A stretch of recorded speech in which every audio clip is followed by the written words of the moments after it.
minutes early anyway. I had it set for live, and then you hit the button. It says next, and then there's a bar on the bottom comes up and says go live, and then you hit that button to go live. Anyway, I'm live now, so uh, here we go.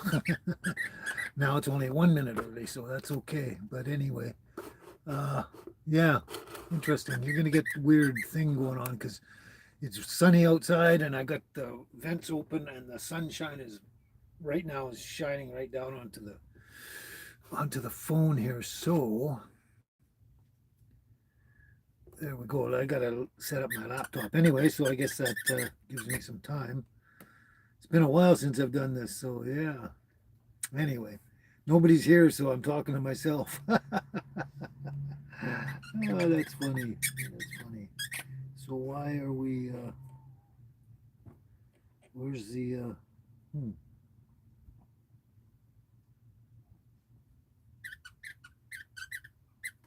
Hmm. The monetization thing. That's weird. Okay, I had to update my laptop yesterday, and something strange about it. Yeah. Hmm. Let's try this now. Hmm.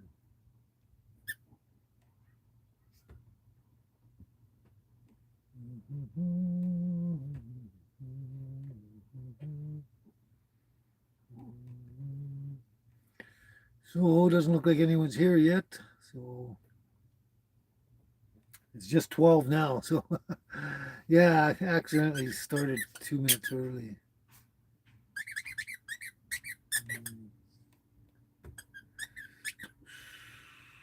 There we go.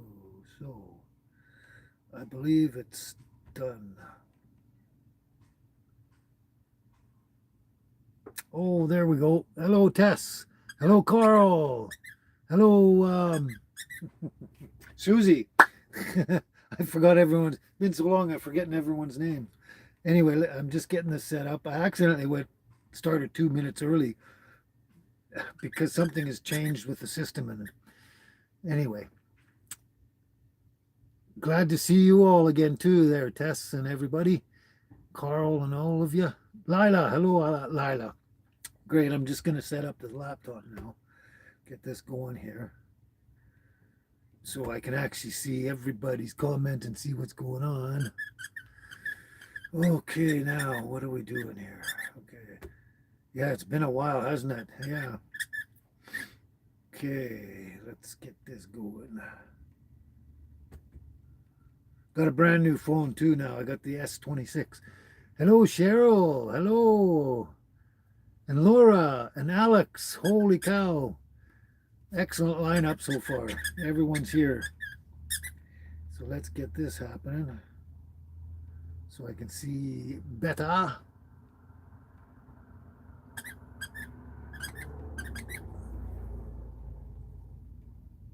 Hmm. I'm having the laptop's being real slow today for some reason. I don't know why. I tried to clean it up yesterday and oh, commercials. Yay, just what I love. Okay, here we go. I'm trying not to miss anyone. Yeah, I'm thankful you saw it too, Laura. Yeah. Okay, hopefully I haven't missed anyone. Okay, skip that commercial now. There we go. Okay. There we are. Okay. Alex, who you calling mummy? Oh, I know. Sorry, I get it. I get it. Threw me off for a second. Yeah. Anyway, all good. There we go. Whoops. Welcome back to the live shows again with Baby and Me, Tiny House on Wheels. Whoops. Come on, stop where I want it.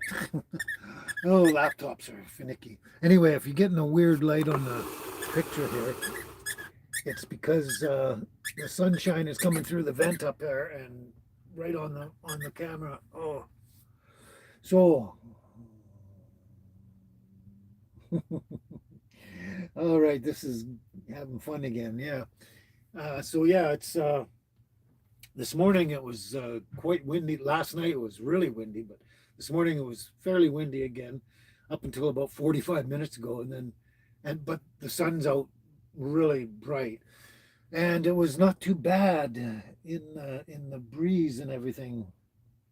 Yeah, I was just getting to that, Lila. I'm hoping it's going to stay cool too. But anyway, about 45 minutes ago, the breeze stopped. It's like dead, no breeze whatsoever. And the sun's bearing down. It's going to get hot again today. So I'm not sure how long I'm going to last today. It all depends on the heat and how much it affects me and stuff like that. And funny thing, I'm drinking, well, it's not hot coffee, but reasonably warm coffee. Ah, just gonna sip on it here and there, just to wet my whistle. Oh, we had a wicked, yeah. Lila, I think it was 2 or 3 nights ago. Really wicked thunder and lightning storm out here. Yeah, it was great, and it rained off and on. We don't get a lot of rain. It come down heavy and then it stops and starts again. But yeah, oh yeah, Alex. Yeah, Alex. The fires are starting to settle down over in Ontario. Okay, yeah. Like Susie was saying here, over 100 fires in Canada, and there's probably more. I mean, they've been all over. We had it West Kelowna. We had one East Soyuz. There was one in Pemberton. There was one. It was a while ago now, but it was Boston Bar was totally on fire and had to evacuate. And now, like Alex is saying here, they're in Nova Scotia. But yeah, over 100 fires in Canada again. Yeah, Laura, that's the interesting thing is Canada's on fire, but all the smoke goes down to the U.S. and you guys get choked out down there, don't you? It's interesting how that happens. Oh yeah, crazy, crazy.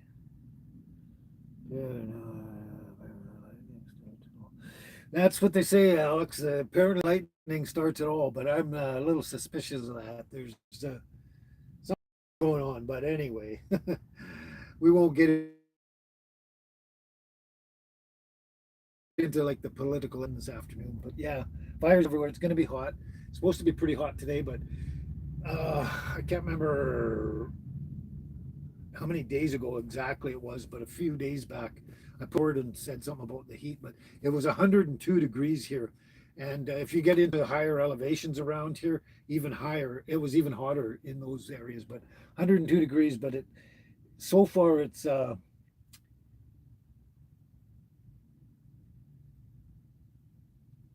Just checking the comments here. Sorry. Um, so far it's been like under. It's been a couple of days after that it was 95, and then now it's hovering in the 90s, like lower 90s and that. So it's not so bad. It's pretty warm, but not so bad. Um, but you got some cherries, did you, Lila? Some Okanagan cherries, and you say the best cherries are from Sander Orchards in Kelowna. Okay, well, I might disagree with that, but there's actually a lot of different orchards that have really, really wonderful cherries. Um, yeah, and there's a couple here in town that have great cherries, but I've seen Sander Farm over in Kelowna. I've, I believe that's the one that our orchard deals with when they get their new peach and nectarine trees and stuff like that. But I'm not sure. I would have to double check that. But I have seen it, but I've never had their cherries yet. So okay, Alex, that's good to know. Trump is giving us more tariffs, and he says the smoke coming down is unacceptable. Oh my gosh, what are we supposed to do about nature, right? Oh wow, Susie, back in March it was 105 where you're at, and now it's hovering around 100 and 54% humidity. Oh, that's high humidity, and that can really take a toll on you. The humidity can really, really knock you out. It was humid here too, and I just yeah. Oh, you think that was a joke? Okay, I'm not sure. Oh, it's cooler there in Edmonton today, Lila. It's cool, cooler here too. It's hot, but it's cooler than it was. That sometimes it just when the heat starts coming in, it just wham! It hits you with a big, hot, really hot day, a heat wave kind of thing, and then it sort of calms down a bit and gets back to normal, so to speak. That'd be good, eh, Laura? You need either huge fans there or hire more pilots to fly over and dump just water. That'd be good, yeah.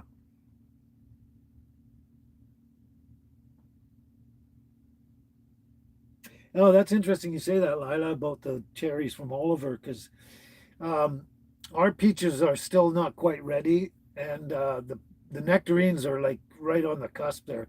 I've picked a couple and set them on the counter, and after 3 or 4 days, they ripen up really nice. But in Oliver, they were bringing peaches to market here in Carameus from Oliver because they're ready, but it's a lot warmer there and a different climate than it is here, kind of thing. But yeah, interesting. They might have picked them a bit early. The cherries you're talking about might have picked them a bit early. I don't know, but yeah, I can totally agree with you on that. That they might not have been as good there as they are from now. You're getting them from Kelowna, and there's a couple down here. I don't know if you get them out any from Carameus at all, but there's a couple like I say down here that are quite good. But oh, Cheryl, it was 87 there yesterday, and you hate summer. 87. That's just a nice mild day there. Yeah, I know you get. I know you get a lot hotter down there too, and sometimes hotter than us. But yeah, it's good. It's not so hot there anyway. But I know what you feel about summer. It's not so much fun anymore as we age. Tony QN5X1, I guess. But in Tony, hello Tony. Thanks for calling me Grandpa. I appreciate that, and mean that sincerely. Oh wow, nice, Laura. You cooled down to 73 degrees from 80, 90. Wow. Okay, I missed something. I must have missed something. What's not true? Or what's not a joke? I missed that. Maybe I'll go and see if I can see that. Comments are going pretty quick, so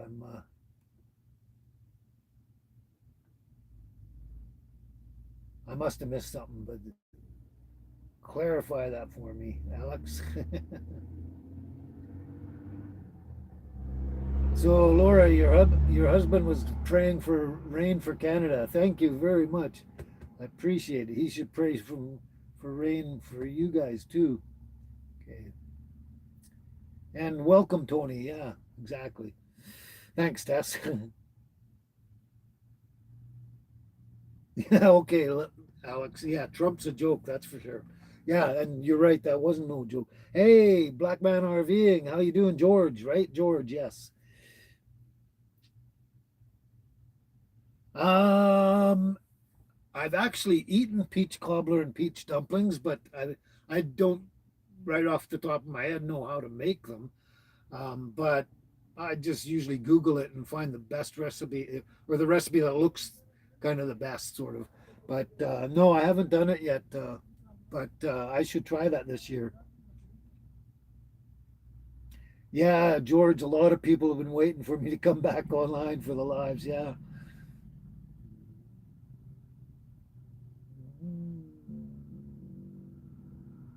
Oh, yeah, that's, yeah, very true, Alex. Trump is giving us more tariffs.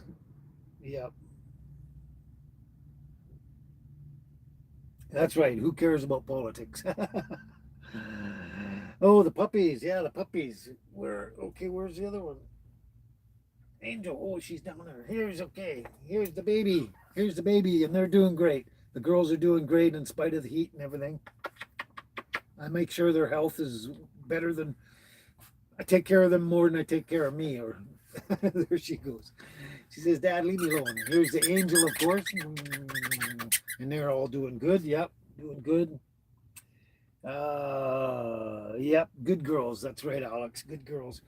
Yeah, but yeah, I'll make sure they're comfortable before I take care of myself, kind of thing. Because when it was 102 there, yeah, even we were getting in the shade, what shade we could get, and I was quite suffering. I was kind of worried about myself because I'm still, I guess I'm still recuperating a little bit, but I'm feeling a lot better. I'm actually feeling like my energy and my health and all that is feeling better than it was before I had the stroke. So I'm actually have kind of improved through that in a sense. But yeah, I'm doing better in that.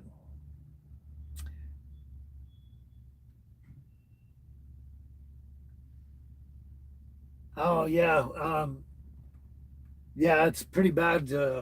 Georgia and Canada, it's over 100 fires or something like that. It's fires and smoke everywhere. But no, I've actually been trying to get my AC hooked up. I'm going to put it through this wall here because it'll be a much better setup. And then I might, if I have to, I might put a blanket wall or something up here to just keep the cold into this little box area. But I'm still working on that. Um, and I was going to put it in there um, a little while ago, but it wasn't going to fit where I wanted it. So, and my stand that I had made previously isn't high enough. So I have to build a new stand, and I'm hoping to do that like in the next couple of days. But we will be getting working on that, and hopefully that works good because then I can't go through the heat so much anymore. Uh, yeah, spell check is crazy, isn't it, Laura? Well, thanks, Alex. I appreciate that. I don't feel tough necessarily, but I must be to get through it all, eh?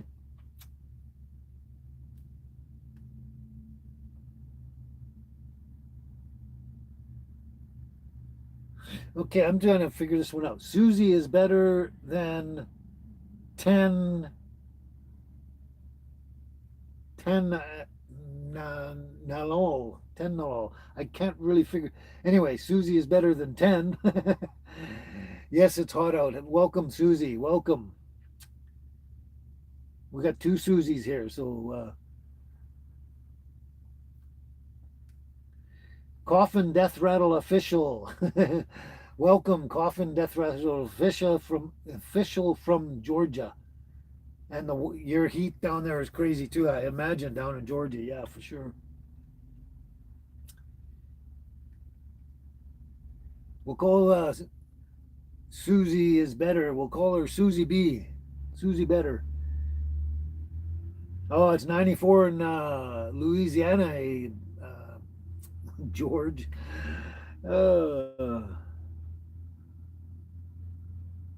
no, I'm just waiting on the Leaf Springs, George.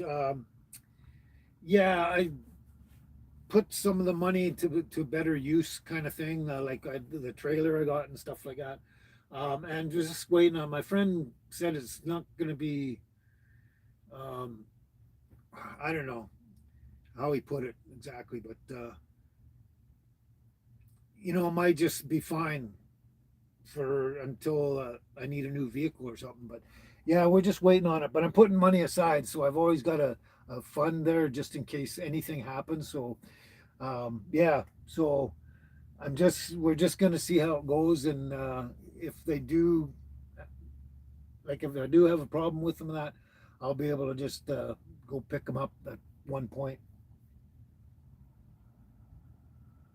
Well, thanks, Alex. Again, yeah, I got through a stroke, so it makes me strong, strong man in spirit. I appreciate that.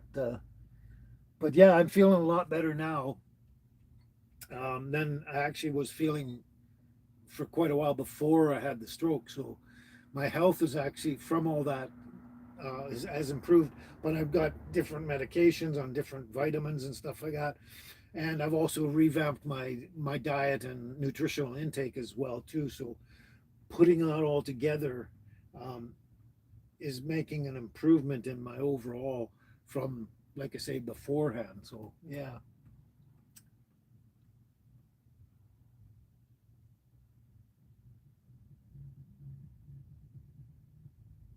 George, there's a question there for you from Coffin Death Rattle Official.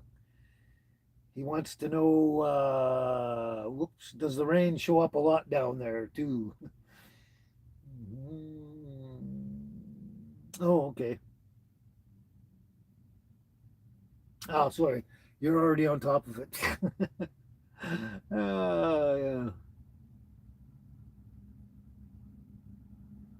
Oh, okay. Lila, follow Jeffy Bear Cat channel and had an accident on the highway with tire and leaf spring. Whoa. So we had a tire and leaf spring mishap on the highway there. Now, I really don't follow anyone pretty much anymore at all.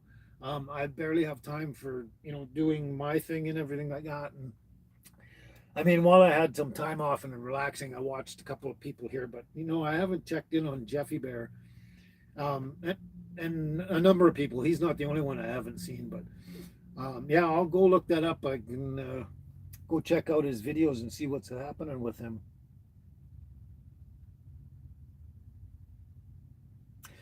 Well, George, I prefer the concept of traveling. I just want to go travel, go up to some lakes and go fishing and have some fun and enjoy myself. I don't particularly want to work. Um, and the only way I'm going to work is if it's a actual job contract sort of thing where uh, I know exactly how much I'm getting per trip kind of thing. And then in the end, I'll make a big pile of money, but I don't want to if I don't have to. And it looks like I might not have to. Things are improving financially for me a little bit here and there. So yeah, if I don't have to, I won't, but we'll see. And a lot of it depends on the motorhome itself and how it holds up and everything.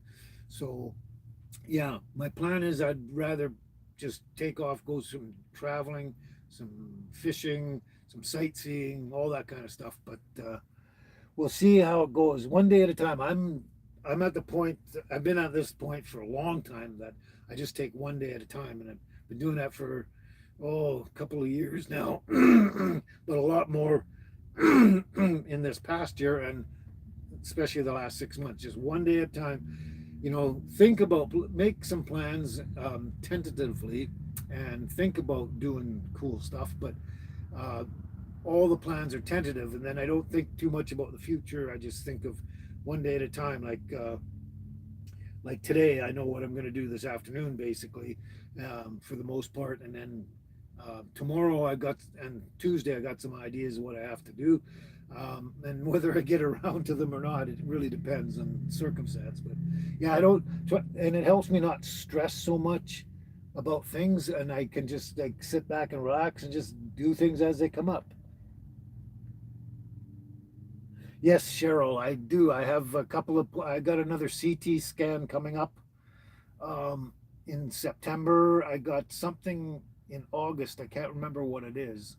Coming up soon in August, but I know I have a CT scan follow up in September, and then I've got a conference call, phone call thing with the neurologist in early October. So yeah, I'll be uh, they want to check up on me as I go through each month kind of thing, and find out how things are going, and do whatever tests they need and conference calls and chat. Like he'll want to talk to me personally about, how I'm feeling and my energy level, all that kind of stuff. And I have to go in for like different things like blood tests, blood pressure, um, all that kind of stuff. So yeah, it'll be an ongoing thing, and probably until maybe the end of October, November. I don't know. I'll just wait as they uh, give me appointments.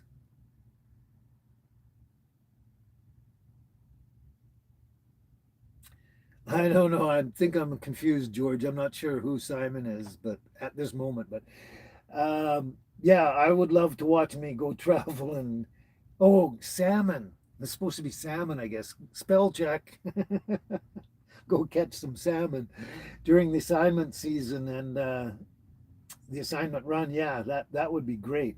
I'd love to go catch salmon. That'd be great. Go to the coast and do salmon. But yeah, that's my preference, George. So yep, yeah, me too, Lila. Waiting for me to do more fishing too. It's been on my mind. I want to go, but um, yeah, I'm going to be a little restricted here with medical appointments and doing stuff and take uh, minor projects here and there and stuff. Just a bunch of things I have to do. And yeah, that's right, George. I hate spell check. I always double check now. I go, is it going to change on me? And I double check because I just don't like taking the time to correct it. But you're trying to say the Simon run and the Simon fish. I love that. I love that. Oh wait, who's Oh, there you are. Hey, Pete. Highway 97. Pete, how you doing, Pete? Here you're having some health issues, a bit of cancer stuff, and you had um, uh, what? Sometimes I have trouble trying to figure out what I'm trying to say, but yeah, you're having some health issues there, and you're tested for possible stroke situation. That's what I was trying to say. But anyway, hope you're doing good there, Highway. I mean, Pete. I'm just gonna make sure I call you Pete. Oh boy.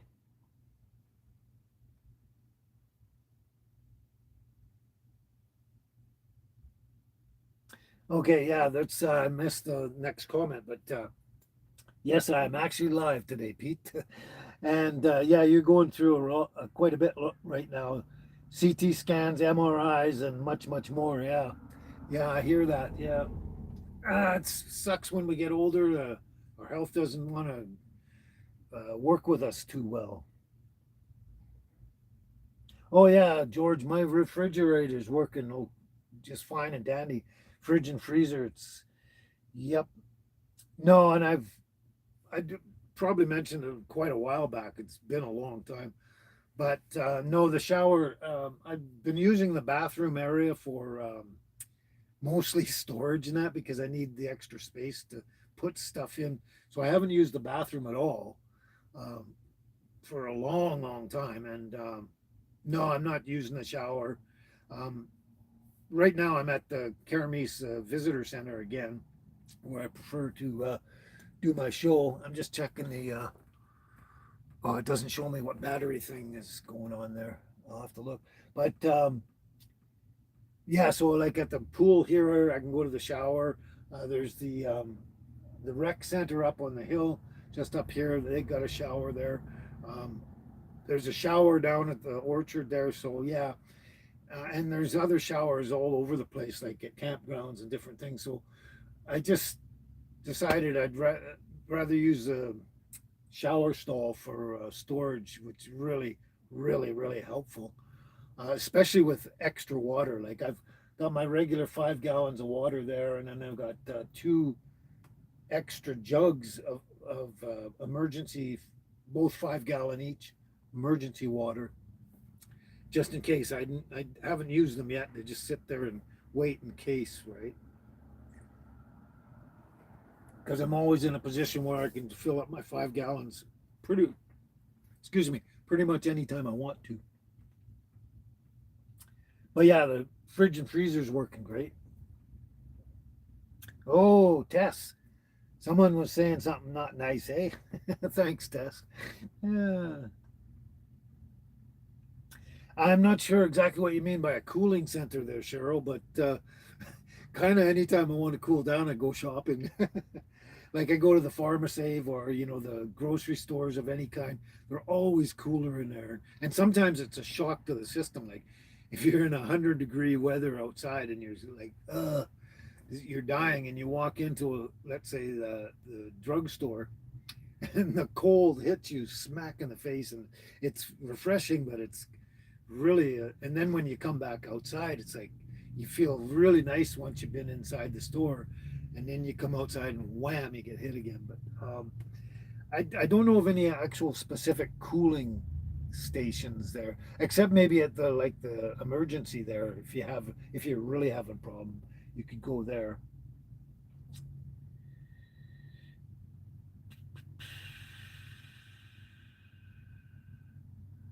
Yeah, Carl, you know what? That's my that's kind of like on the bucket list. The short bucket list right now. It's I've been dying to go up to the Alaska area for a few years now and do that sort of thing, but I just haven't been in the position mostly now. But yeah, I'd love to go up all the way up uh, towards Alaska to do fishing all along the way and in Alaska, and some mushroom hunting in areas like that that I've never been picking before. So yeah, I would love to do that. But there, all that kind of stuff is on the list, and hopefully I'll get there. And also, Carl, now that I'm thinking of it, I was just over the last couple of weeks now, I've been checking about different lakes to go and blah blah blah and that. And there's a lake that's not too far from here. It's about half as far. You remember the lake I went to with my friend there, up just outside of 100 Mile House there. We went a while back.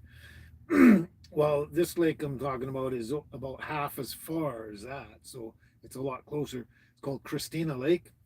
It's the warmest lake in Canada, apparently.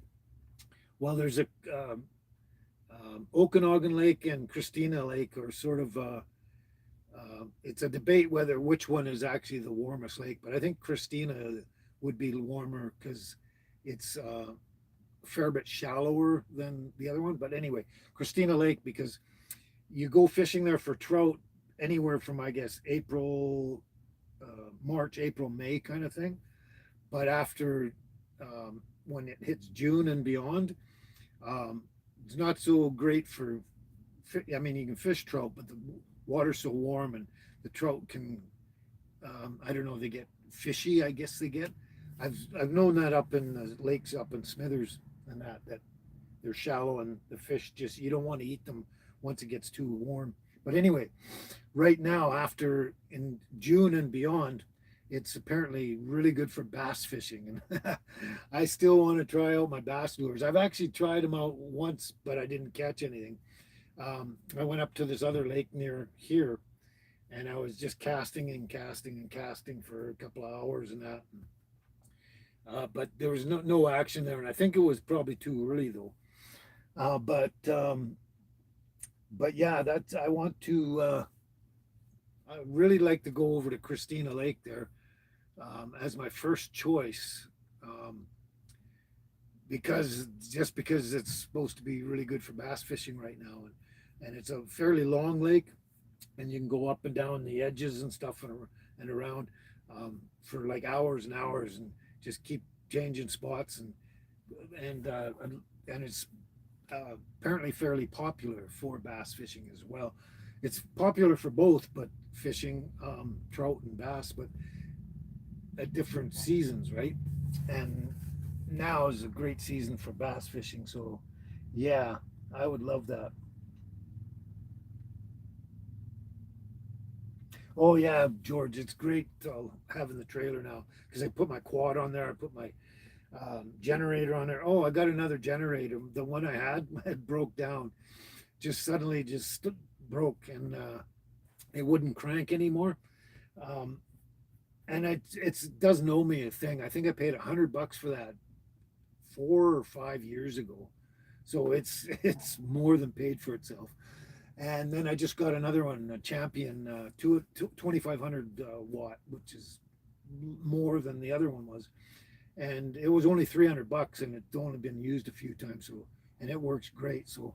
Um, so yeah, anyway, back to the trailer. Yeah, it's going to be helpful to, but I'm kind of thinking of, my friend has another trailer that's a little bigger and a little wider, which would actually fit more stuff on. And I'm thinking of trading the two and making some arrangement financially in the trade because his is an older trailer. But I'm thinking of doing that because then I can get the quad on there, my generator.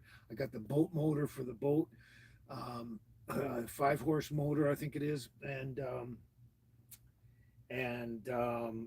what else? And put the boat on top and everything like that.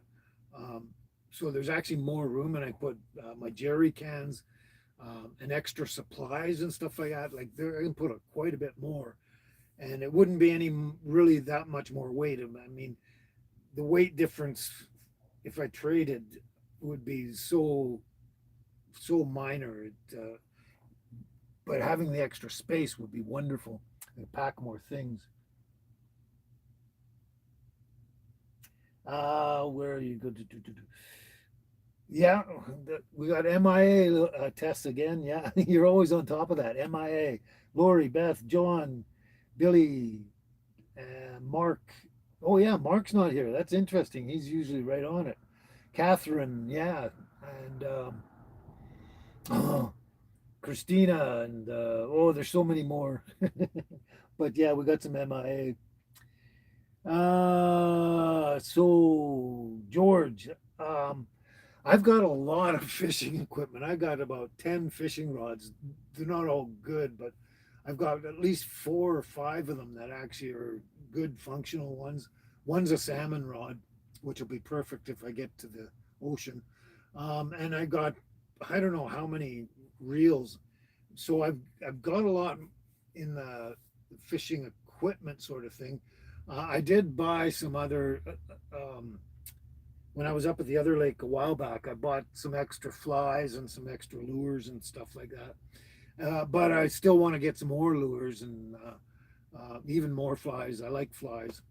Um, and my willow leaf, I had a brand new willow leaf, and I used it up at the other lake and caught a lot of fish there with it. And then I came down to Yellow Lake, and I was using a different rod and reel, which I didn't realize on the reel. It was actually I got it from my friend, and the line on it was really old and it just kind of deteriorating. So I was checking it to see if there was any bites or if I was getting seaweed or something on the hook kind of thing. Anyway, I reeled it in. As soon as I got up the boat and I saw the willow leaf coming along like that, the line snapped. It just I still watched my willow leaf and one of my really favorite lures just start sinking down. So I'll have to get a new willow leaf, which you can get at Canadian Tire, Walmart, anywhere like that. But yeah, I'll get some minor thing. But I don't. I got a lot of gear, so what I will do is get a lot of brand new fishing line because I want to replace all the line. My line is fairly old too, and I don't want that same thing happening with mine. They break, just deteriorate while I'm trying to fish and stuff. But yeah, I'll be picking up some things.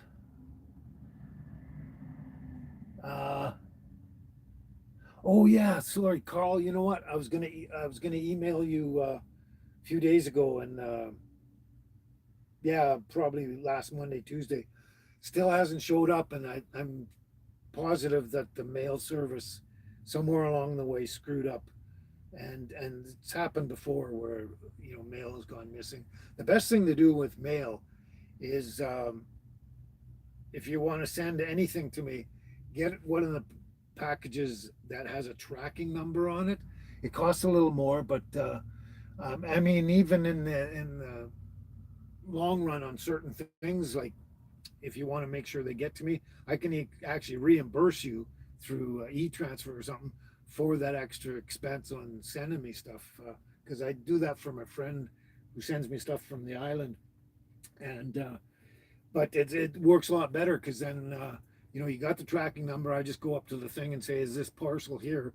And they just look at the tracking number, punch it in, and bang, they know exactly where that parcel is, or or let's say if it's not coming through, they know where the last spot it showed up, and then they can check with that postal outlet and follow through on it. But anyway, and I believe with the tracking number they're insured as well. So anyway, that's always best.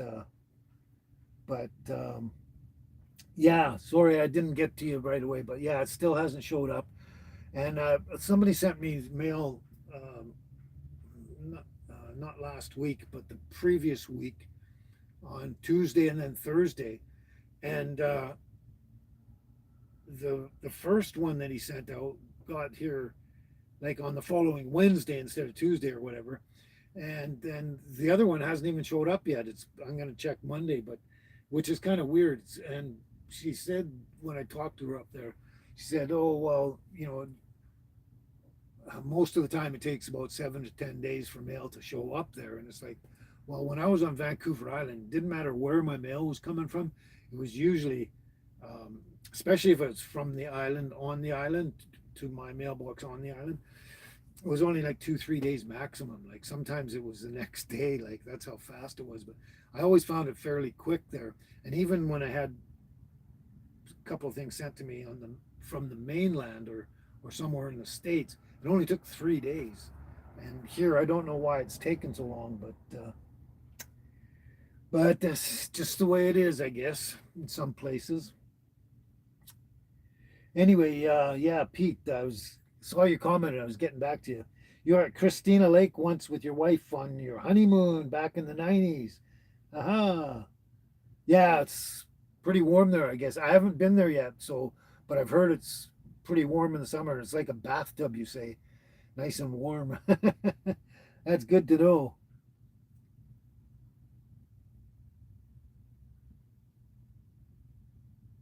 Well, the one I'm considering, George, the one I'm considering trading is it's all metal as well and solid metal, and uh, um, planning to get some angle iron or something. I'm not sure what we're going to use yet, but I'm going to put a rack on it so I can put the quad on there, and then the rack will sit up over the quad, and then I can put the boat on top, and even actually using that rack, I can also put more things there, like maybe hang them off there or something. But yeah, definitely going to put a rack on it so I can, so it'll be a lot easier with the boat and everything. But yeah, it'll be a lot more convenient and better. A lot more stuff can get on there.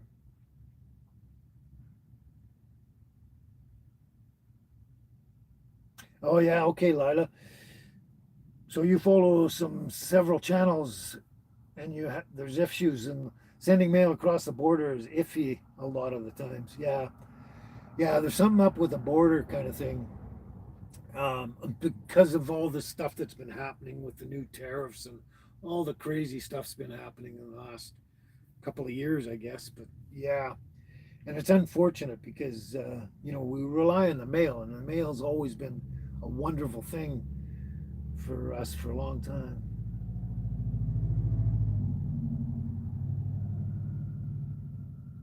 Yeah, I'm assuming, Carl, that they've lost it too because you sent it as a letter, and letters, I mean, they're thin and they're easily lost in the shuffle and stuff like that.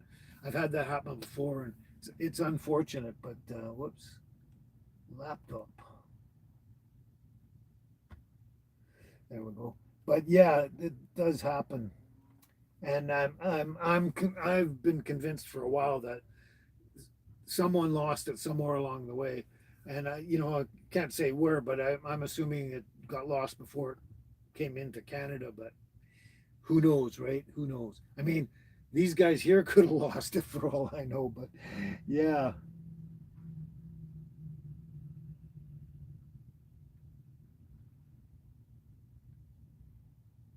Oh, okay. That happens too, doesn't it, Lila?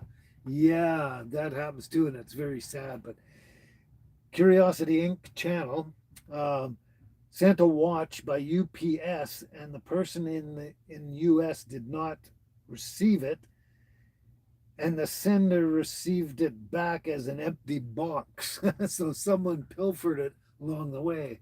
And you know what? That seems to be happening a lot lately, and it's really sad because anyone dealing with or working with the postal service, they're supposed to be bonded, and it's not supposed to happen.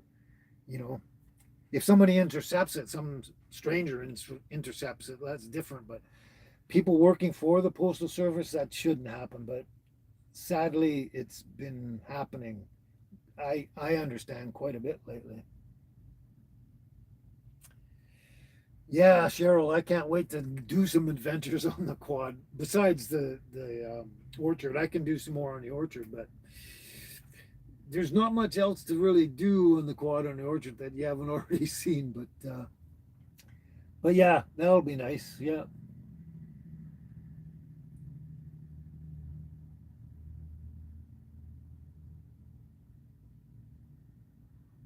Yeah, it's hard to do gardening and that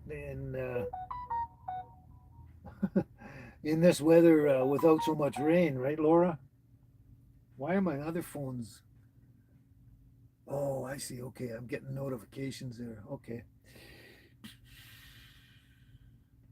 Oh, that's okay, Carl. Don't worry about it. I'll find something along the way here. I just it's just haven't really gotten around to seriously looking. If there's a what do you call it, secondhand store across the street here. Um, I think they're open today. They're only open twice a week, but if they're open today, I'll go run over there quick and see. They always have those kind of shops. Always have like jewelry, piles of jewelry kicking around. But I'll find something for sure, Carl. It's just a matter of time. Uh,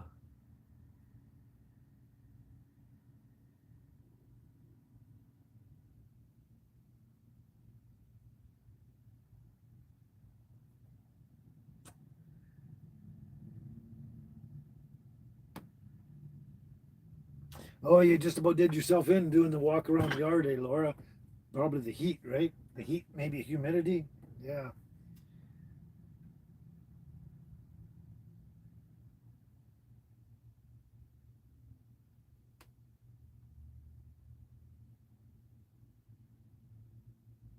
Oh, yeah. That's interesting, Susie. You had a letter was you were waiting for was on the truck and it fell under something and it got pushed. And the head of the post office made the mailman search until he found it. I've had that experience before too. Is where somebody this is a place I was living and they got the mail in the mailbox and that, and then they brought it into their office and I was came to look for it, and they said no, they don't have it, don't have it, don't have it, don't have it, and so I phoned the post office, and the mailman that did the delivery, he came down and he talked to them in the office, and he said, "Look, I delivered that there, and blah blah blah blah blah." And it's a federal offense to actually tamper with the mail if you screw around with it.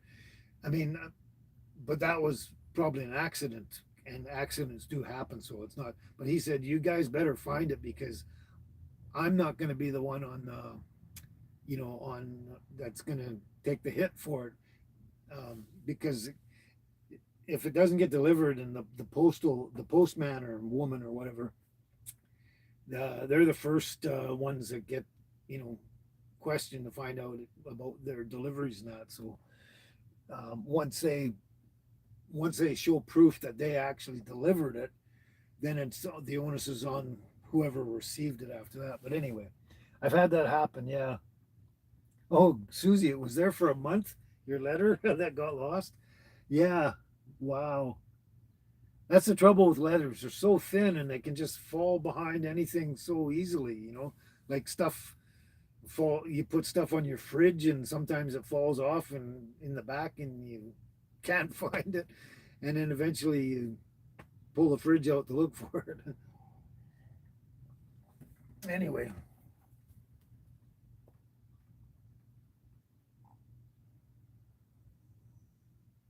hey, Margaret Amani, welcome back there.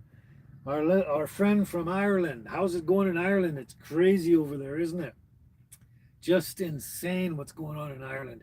You know, sometimes I sit there and I think, man, I wish I could go over there and help sort out that thing. But it sounds like the good old lads are standing up and trying to take care of things and that.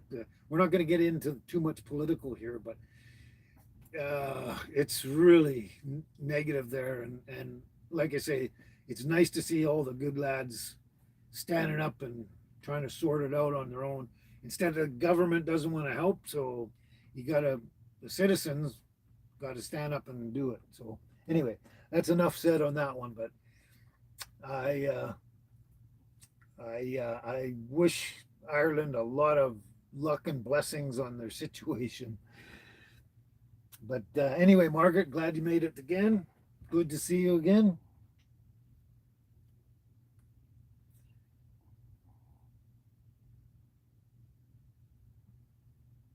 Laura, you had to get after the road people about repainting the lines. They finally did. Oh, and you called them and thanked them. Yeah, it's nice. But yeah, when the lines get really faded and it's really hard to drive carefully if you don't know where the lines are. But yeah. Anyway, it's been on my mind ever since I started. About I know I haven't done any singing yet. We haven't really kicked off the show the way we normally do.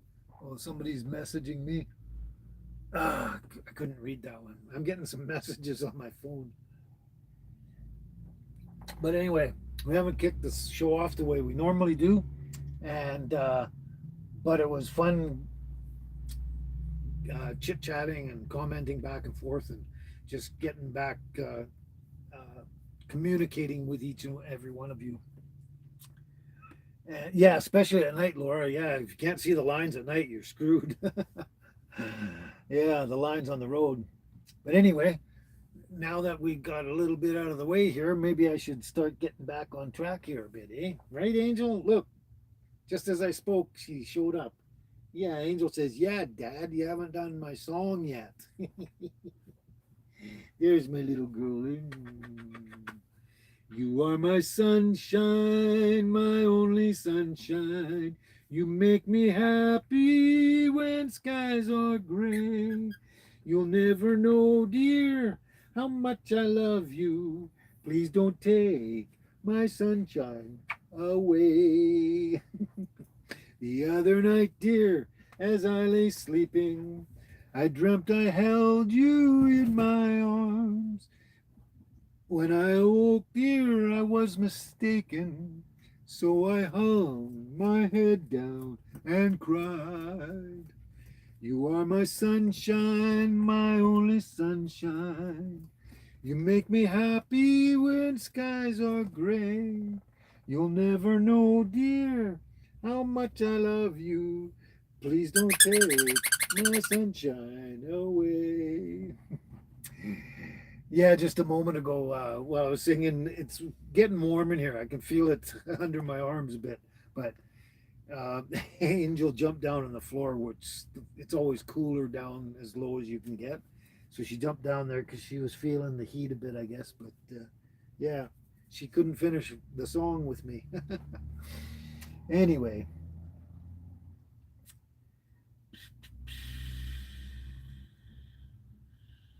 just trying to catch up here. Oh, Carl, you're getting a storm there. Storm down in Alabama.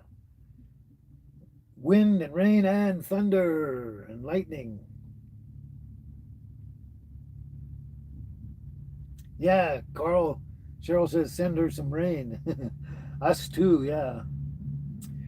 You're welcome, Tess and everyone, for bringing the sunshine in. Anyway, try to get back to normal here. I know none of you were too worried about it because we're catching up uh, for being away for so long. Anyway, the other night, a couple of nights ago, I was hanging out at the rest stop because I had to get away from the orchard. It was too hot. There's no shade there. I was cooking. My dogs were suffering.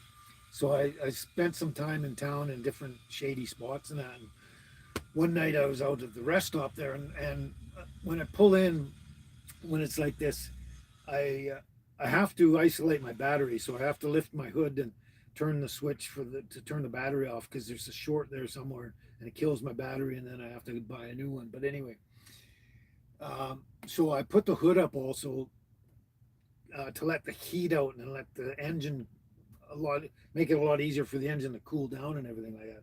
So when I do that, once in a while, someone will stop by and say, "Oh, are you okay?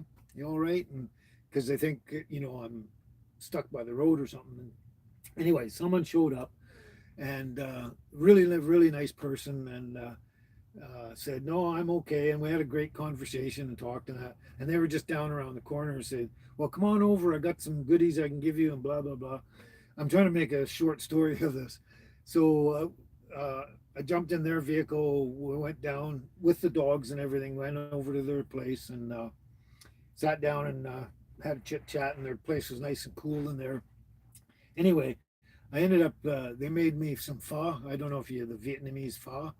It's that noodle soup stuff. Oh my God, I love that stuff. So they made a homemade a bowl of that for me, and it was so delicious. And then just gave me a bunch of different food items and stuff to take home, some extra chicken hot dogs and stuff like that, and knickknacks and stuff. Oh, and they gave me two fans. That was it. They wanted to give me these fans. That they have a whole bunch of them, and they trying to unload stuff. Anyway, they had one that's a battery powered.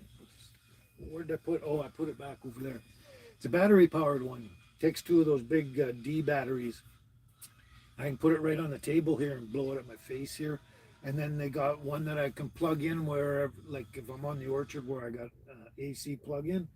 So they gave me two fans to help me out, and a bunch of different things. Oh, and that was my point. Is they also gave my girl here, whoops, a couple of squeakies, and for the first 24 hours, she did nothing but squeak. Here's the other one, little turtle. Anyway, yeah, she played for that one with that one for about 24 hours, but they're her two favorite toys now because they're new ones. She's used to all the old ones, but yeah.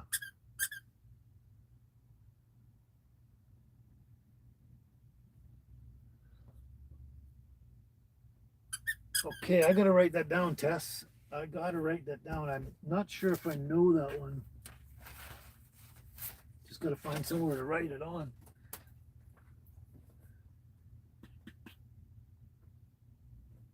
Oh, really, Susie? The rain down there left you with a sinkhole. It's always something, never nothing. Yeah, yeah, that happens. I've seen that happening here and there, mostly around the states, different states. But yeah, getting a lot of sinkholes down that way, especially when it's flooding and that. Hey, John, you made it, John. Welcome back again, John. Hope you're doing well down there. Anyway, Tess, I may want to sing the theme theme song from the old movie The Prime of Miss Jean Brodie. Okay, I'll have to look that one up. Is that's the movie title, isn't it? The Prime of, I'm assuming, not the song title. The Prime of Miss Jean Brodie.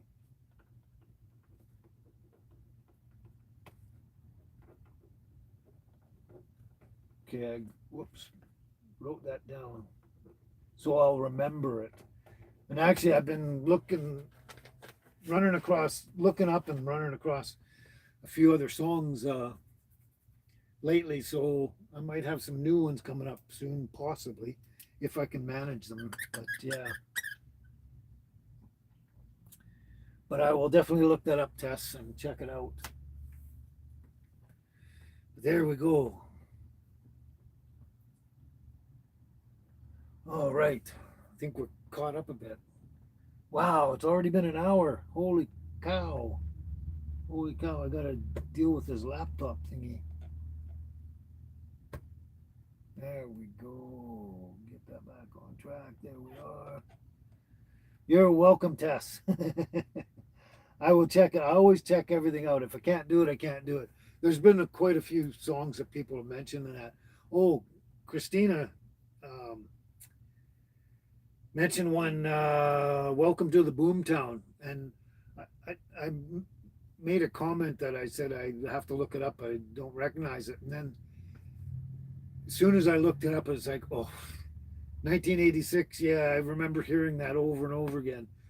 Welcome to the Boomtown, and I recognized it, but I don't know that I can actually sing it. It's not necessarily my style, but also I was I listened to it and I tried and sing along with it and stuff. And I don't know if I can do it or not. It's might not be one that I'll get around to doing it, but we'll see. Thanks, Cheryl. Yeah, everyone hit the like button. Don't forget. And Tess says, don't forget to double tap. So anyway, let's get a little more on track here. And now, what I did, I noticed this. I was looking through my little New Testament again, just checking things out, just for something to do. So we're going to start with this one and finish with the good one, or a wonderful one. Anyways, Psalm 117, 117. It's a really short one. I didn't realize how short it was. Uh, Probably the shortest one in here. I don't know. So, anyway, Psalm 117, a psalm of praise. Praise the Lord, all nations laud him, all peoples, for his loving kindness is great towards us, and the truth of the Lord is everlasting. Praise the Lord. That's it. Okay, Carl, I got to write that one down. I might have heard that before, but I don't recognize it right off the top of my head. But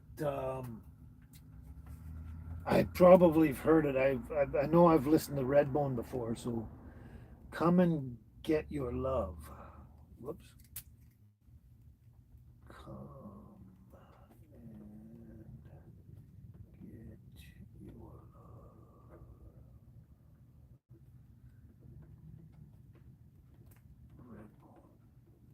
Okay, I will look that one up. I know you've mentioned a few songs before in the past, Carl, and some of them I haven't done, and the reason will most likely be that I didn't think I was capable. Oh, that's where that came from. But anyway, that was that one. So now I do. I love to do Psalm 23, and for a lot of you, it's your favorite psalm as well as mine. But today, as I was going through things, we'll do Psalm 123, a prayer for the Lord's help. Psalm 123. To thee I lift up my eyes, O thou who art enthroned in the heavens. Behold, as the eyes of servants look to the hand of their master, as the eyes of a maid to the hand of their mistress, so our eyes look to the Lord our God, until he shall be gracious to us. Be gracious to us, O Lord, be gracious to us, for we are greatly filled with contempt. Our soul is greatly filled with the scoffing of those who are at ease, and with the contempt of the proud. That's a short one. I didn't practice it too well, but I hope that sounded good. And I kind of liked it because it's another song of praise, or kind of thing, as well as it's asking for the Lord's help. Anyway, just try to do one here and there when I can. Well, there's I just realized there's 133 here. Let's see what this one says.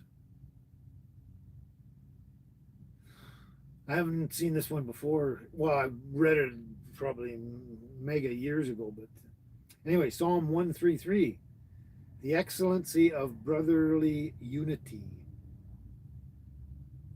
Behold, how good and how pleasant it is for brothers to dwell together in unity. It is like the precious oil upon the head, coming down upon the beard, even Aaron's beard, coming down upon the edge of his robes. It is like the dew of Hermon, coming down upon the mountains of Zion.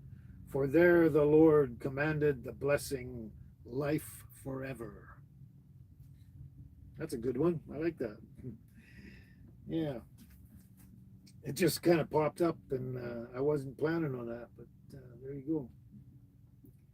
But now we're going to do our favorite one.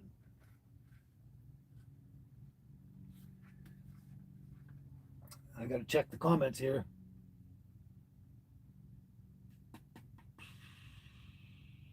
Thank you so much, Tess. Thank you. God bless you as well, and all of you.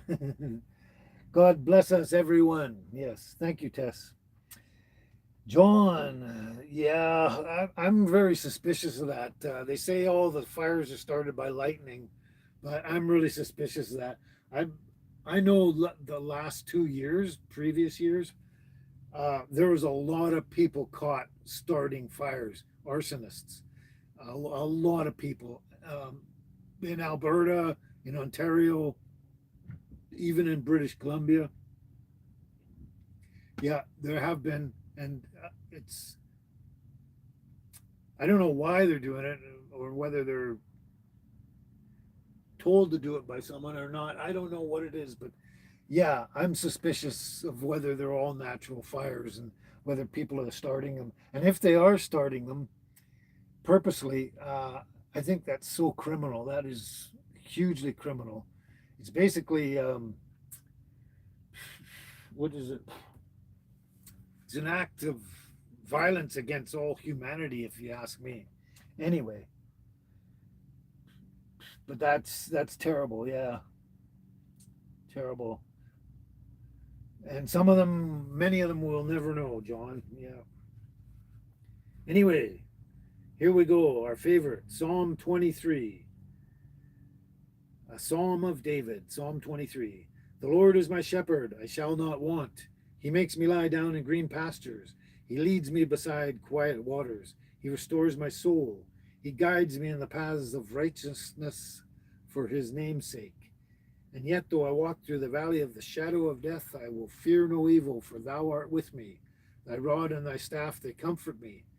Thou, thou preparest a table before me in the presence of mine enemies. Thou hast anointed my head with oil. My cup runneth over. Surely goodness and mercy shall follow me all the days of my life, and I will dwell in the house of my Lord forever and ever. Amen. Depends on where you read it. I've got two books. They're supposed to be identical. That's my old one. It's starting to fall apart. That's why I got this one out. But it seems like everything's on different pages, and some of them are worded differently uh, for some reason. And it's all in the, well, not really the translation, but the transcription, I guess. But sometimes it'll say, surely goodness and mercy shall follow me all the days of my life. And this one says, surely goodness and loving kindness will follow me all the days of my life. Stuff like that. It's they're slightly different.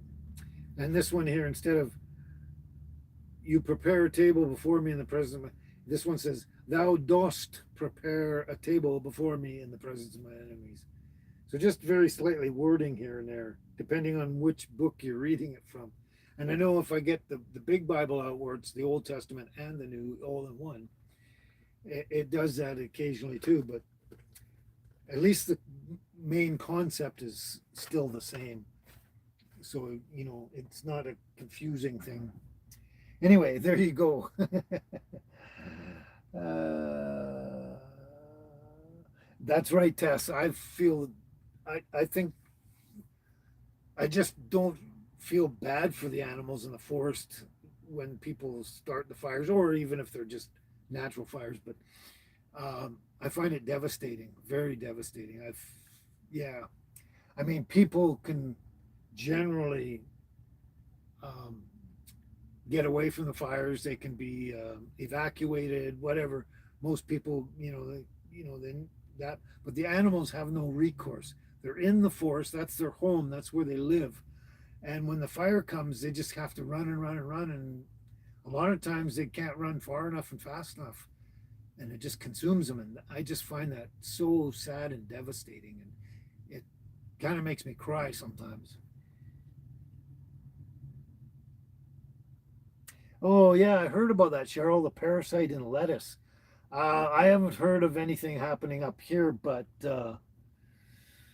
I don't know. I don't know. So far, I haven't heard anything, and I haven't run across. I haven't had lettuce in a long time too. So, and a lot of the stuff here, a lot of the groceries you get here, like I got those peas, the not sweet peas. What am I? Anyway, you know the peas, the nice edible peas. They're all grown locally here, and so there's generally no problem with that. Um, and same with the lettuce and everything. All your stuff here is grown locally. A lot of carrots, a lot of it's local. Um, so you're getting it straight from the farm, and they don't use glyphosate or any of that garbage that they're using in a lot of other places with the commercial farming and the commercial products and stuff that produce. Um, you know, it's all organic and pesticide and everything free. So yeah, so here I wouldn't notice it. Maybe if I was living in Vancouver and or any bigger center where they're got to bring in produce from the United States or other places in Canada or other countries like Mexico or whatever, they can have the problem. But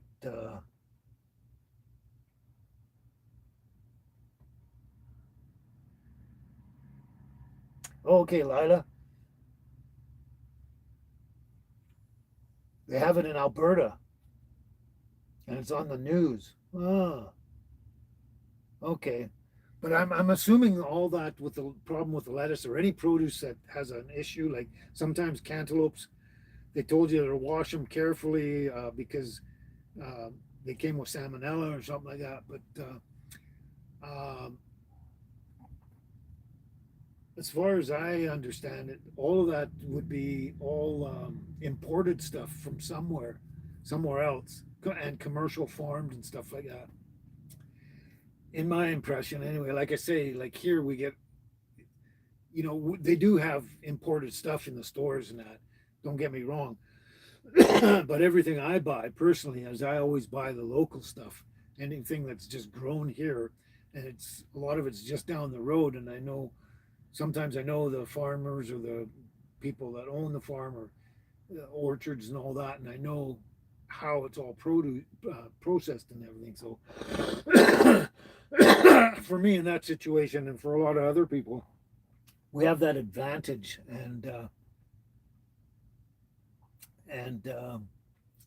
yeah. So and for me, like with my health, Crohn's, whatever, and anything else going on with me, I try my best to just eat as natural, organic, and everything free as I can, and everything as local as I can. Um, like I'll buy. I don't often buy corn on the cob anymore because it's most of it a lot of the times is imported, and that can be a problem as well because of GMOs and stuff like that. But when I do have corn on the cob, I buy it like at this time of year. I buy it locally here. I know the farm it came from, so um, you know it's a heck of a lot safer that way. Especially if I know that the seed they're buying to grow the corn has is not a GMO corn seed kind of thing. So yeah, um, yeah, Carl, we're back to the forest fire thing. I think uh, with the forest fires because the people are idiots that kills a lot of animals and messes up a lot of people. Yeah, it's really I don't know evil and demented and sick and twisted.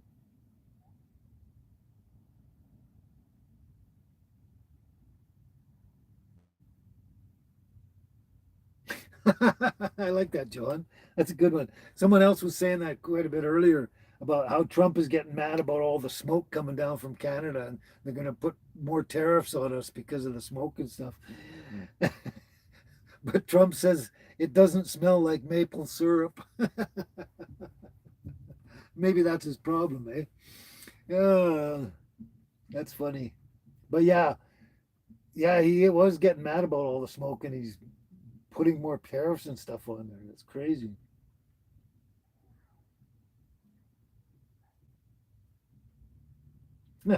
Laura says, if only we had an industrial strength fan. Yeah, for cooling us down and that. And Tess says, if only the industrial fan could blow Trump away. That's cute. I like that, Tess. Yeah. Oh, Susie. So it comes from Mexico. You're talking about the problem with the lettuce and that coming from Mexico. Yeah, I find I've seen that a lot with a lot of the commercial products that we get from Mexico, and that they come with problems being tainted of some sort, right? Like whether it's parasites or salmonella or whatever going on. But yeah, that can happen a lot. That's right, Carl. They should make all the helicopters fly sideways so it can cool us all down. That's right, Cheryl. Snap peas. That's exactly what I was talking about. The snap peas. Well, there's the sugar peas and the snap peas, and there's a couple other, but the snap peas, I really like the snap peas. But that's what I was trying to say.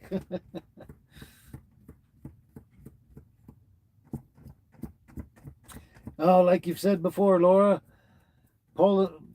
politicians come and go, but God is forever. Yes, absolutely.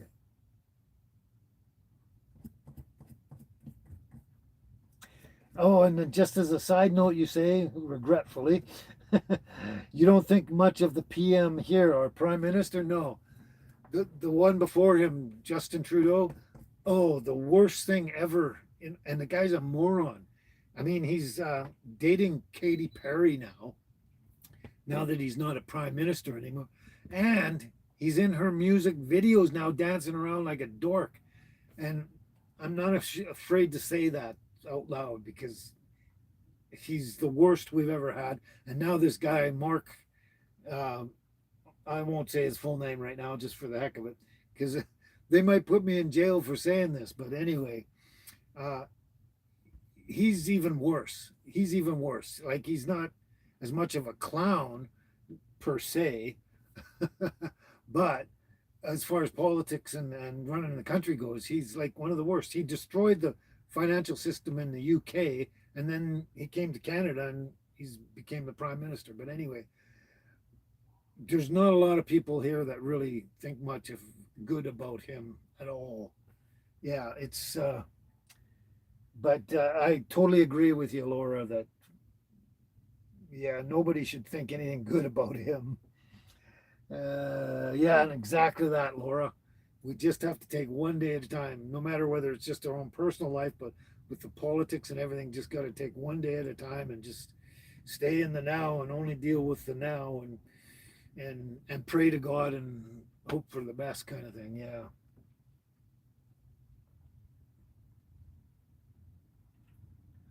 Yeah, so there we go. That's a little rant for today.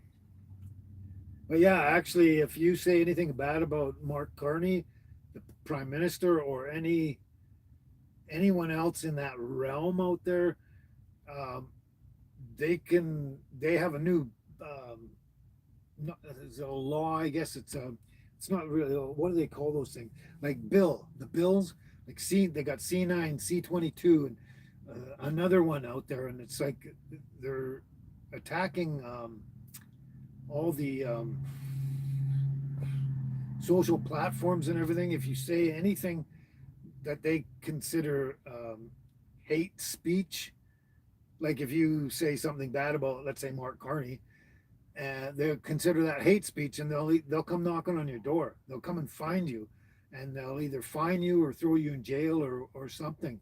And so, like me, even just kind of saying what I just said could be either borderline or it could be considered, and you know what I mean. They could come look for me, and there's a woman. She's from Alberta originally, and her and her husband moved down to Texas, and she's saying everything bad she can about Mark Carney and Justin Trudeau and all the political situation in Canada and everything. But she can get away with it because she's in Texas and they can't come down there and grab her and do anything to her and that. So, but if she was in Canada, she'd be in jail right away, like boom. But anyway, it's don't want to talk too much about politics and that. Yeah, gas is continually going up, Cheryl. You got that right. It just keeps going up and up and up. But yeah, I don't want to be too political here, but you know, sometimes you got to say something. Oh, John. You hit the nail on the head, and that's a problem everywhere. Canada, um, the United States, they're doing it here too. Everything they're doing in the United States with the illegals, they commit a crime and they get released right away instead of going to jail like any other citizen would. Um, you know, um, they attack you or something, or murder you or anything like that, they get released. They just, oh, it's nuts. It's a nuts what they're doing, and we have the exact same problem here. Um, they should all be deported. They should all, if they commit a crime, they should all go to jail just like anyone else would. And that's happening, been happening in the UK for a very long time. And it's terrible. I was just saying that to Margaret from Ireland there. It's terrible in Ireland, just absolutely terrible, but it's happening everywhere now. And for some reason, the illegal immigrants, I'm not saying the immigrants because there are good immigrants are generally good because they come here legally. But anyway, the illegal ones are doing all sorts of crazy stuff and damage and murders and hate crimes and just and theft, stealing stuff, breaking stuff, everything, and nothing's happening to them.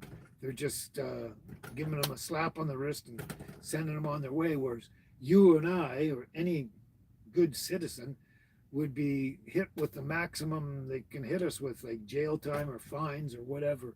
It's just insane, and it's happening everywhere. This world has gone completely nuts, and even obviously in the Middle East and everywhere in Europe and all over the place. It's just nuts, and Tess will be one to vouch for that as well too. So, yeah. Hey, Catherine, glad you can make it. Glad you can make it, Catherine. Yeah, it's nuts and nuts, and like I say, this we don't usually do the political thing on here. We like to have fun and enjoy our time, and stuff like that, and just have great conversations and community friendly community spirit and all that. But once in a while, you got to say it's crazy, and we're not lying. We're not saying anything that's not true. It is absolutely 1,000% true that all this is happening in Canada, U.S., and all around the world, and and a really great example is Poland. Look, Poland won't let any of them in, and they have no problems.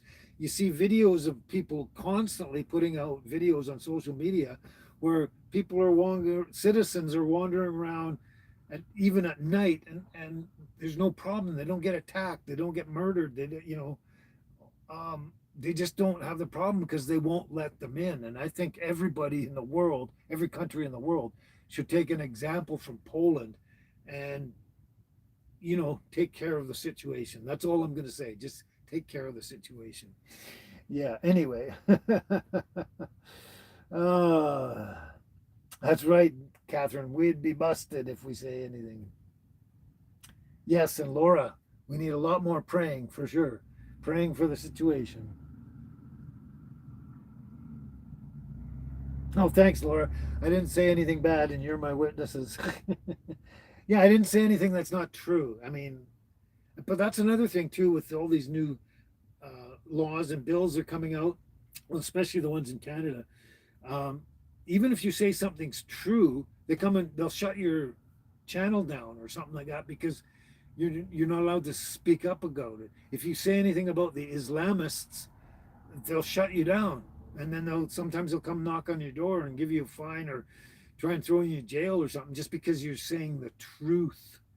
You're not allowed to mention it. There's a guy in Canada that killed some people, and I'm not going to say the name or the whole situation, but he killed some people, and he's trans, and went to court, and the Canadian government, or however they do it through, said that we are not allowed to talk about it on social media, on YouTube or Instagram or anything like that.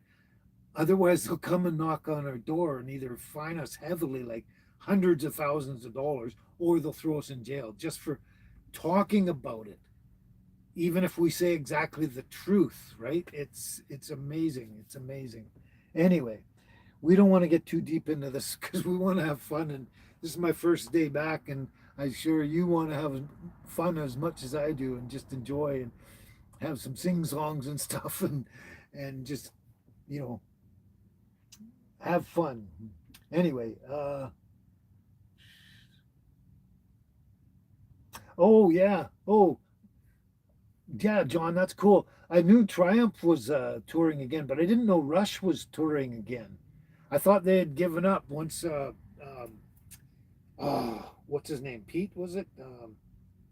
Oh, for the life of me, I can't remember his name. Anyway, once he passed, they decided to pack it in and just open a brewery in his name. And they said they're never going to tour again or do anything like that. But that'd be cool. Rush is awesome. I love always loved Rush. Fantastic. One of the best bands in our history, kind of thing. And yeah, it would be great to see them touring again. So yeah. And Triumph. I always loved Triumph too. But that's cool. Thanks for that, John, for mentioning it. Hey, Mark, you made it finally. We were talking about you. We were wondering where you were. Anyway, I mean, couldn't keep it in. Guess what? You're absolutely right there, Laura. Yeah. You couldn't keep it in either. We had to say something, yes. And the Bible said we'd have trials sometimes, yeah. Trials and tribulations coming up, and it's going to get worse and worse and worse.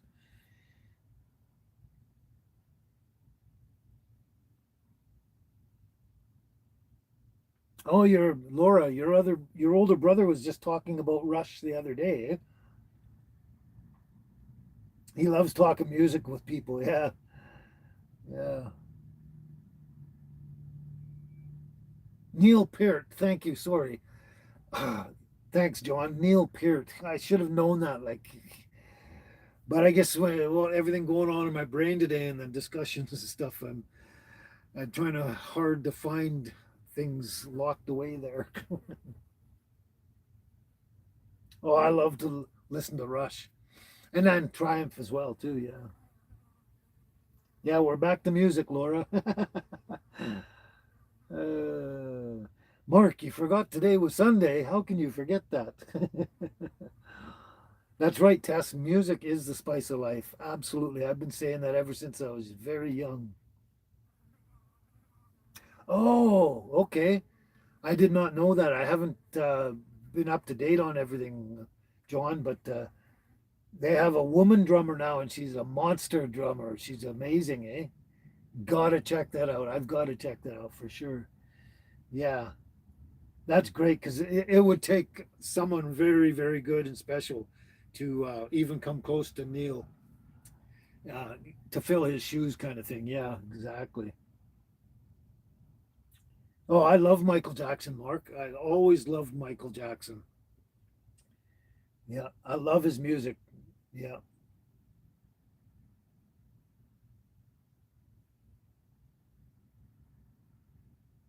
Oh, yeah. So, Laura, your church, you had a special, special speaker at church, and they were offering flyers for sponsoring kids.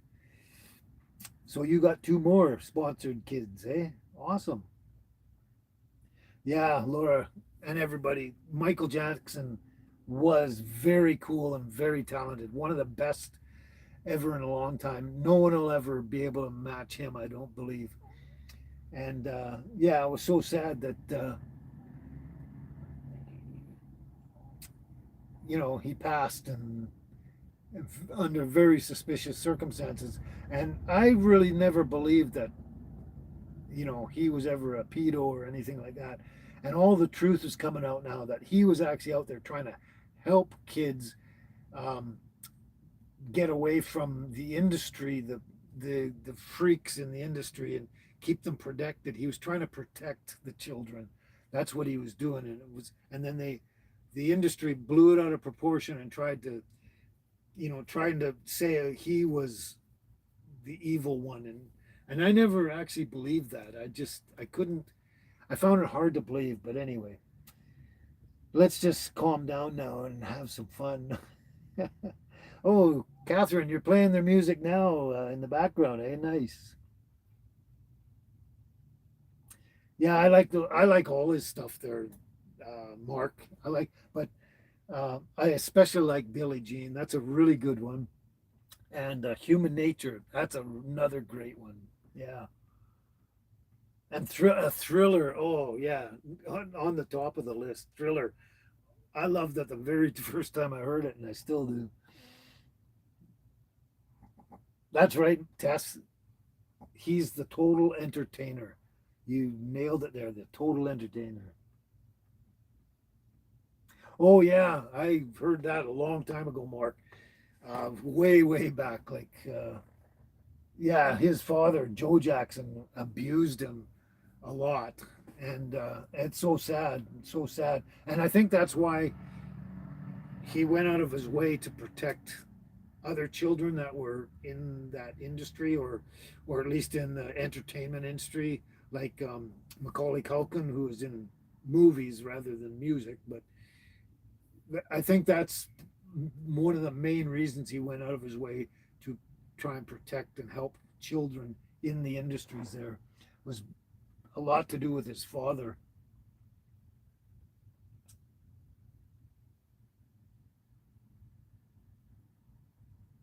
Really, hey John? That's actually funny in a way. You saw Rush in the early 80s, which I would love to have done. I've never seen them live or anything like that. And I would have loved to have seen them live. But anyway, there was not one female in the crowd. It was all guys, eh? Wow, that's almost crazy. I almost find that hard to fathom, but but not one female in the crowd, all guys. But you know, I know just about every man I know loves Rush. I mean, who doesn't like Rush? They're one of the best in, like, they're in the, and then yeah, like Cheryl says, Bonnie Tyler, another one. She's gone too, and she was great. I was actually looking at a couple of her songs to see if I could actually do them, but I don't think I could ever pull them off at all. Not even close, I don't think. But and a total eclipse of the heart, and I could never do hero or we need a hero and holding out for a hero. Yeah, that's, I think, very specific to a woman. I would say. I guess I don't know, but I could never do her songs. I don't think.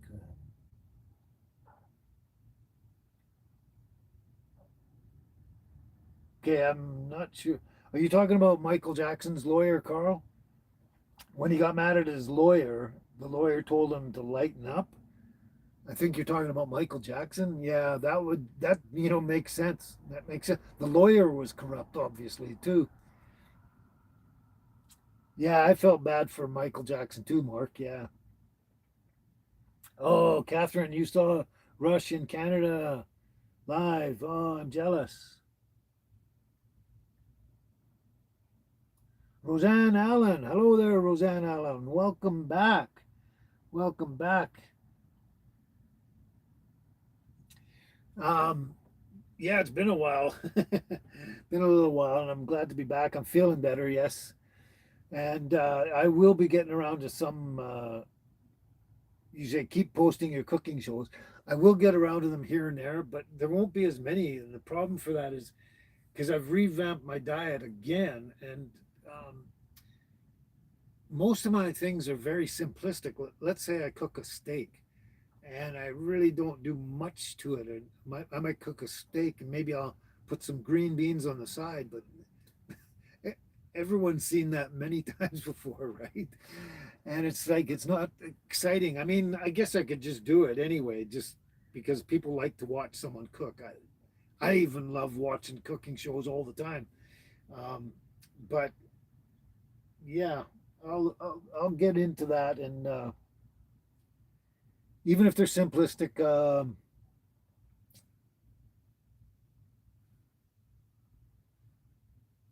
Um, Sorry, I'm reading comments.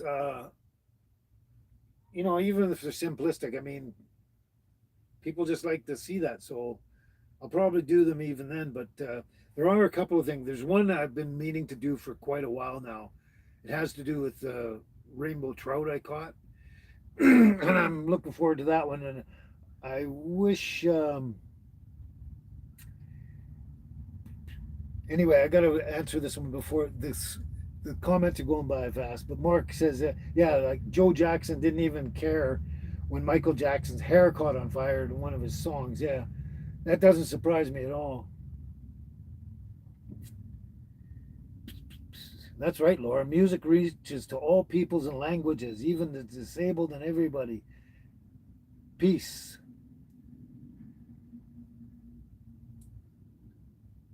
Oh, you're taking off, a Carl. Yeah, you probably got your breathing treatment still, I imagine, or whatever. But or maybe you're just got to relax. But yeah, you take care, Carl. Glad you can make it again, and we'll see you next live show. And I don't know when that's going to be, but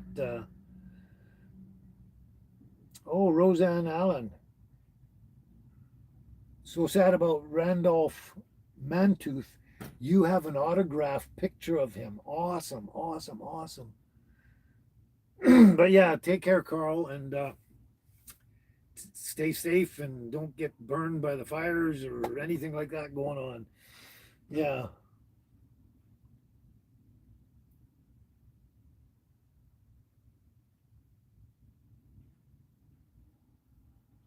You had to mention that, didn't you, Laura? But you segued into that really good. I like the segue there. Someone made us a sliver of cheesecake, and then that.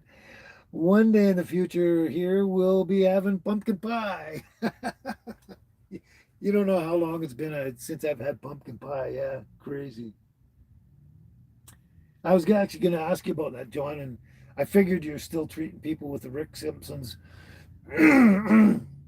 And 59 people in a row have been cured. Awesome. Awesome. Keep up the good work, John. Now, Mark, yeah, Michael Jackson, the king of pop forever and ever and ever. No one's going to ever top him. I almost guarantee that.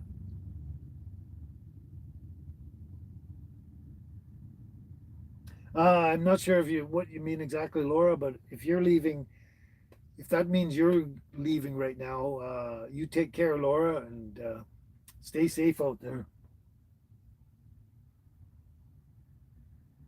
Oh, I haven't had rhubarb in so long, Catherine. Yeah, my favorite, not my favorite, but if I'm gonna have rhubarb pie, my favorite is rhubarb strawberry pie. That is so good, especially homemade, obviously. But yeah,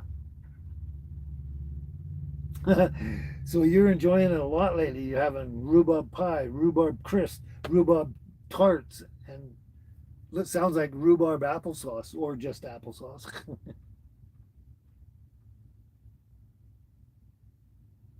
Actually, Roseanne Allen, I'm just going to call you Roseanne.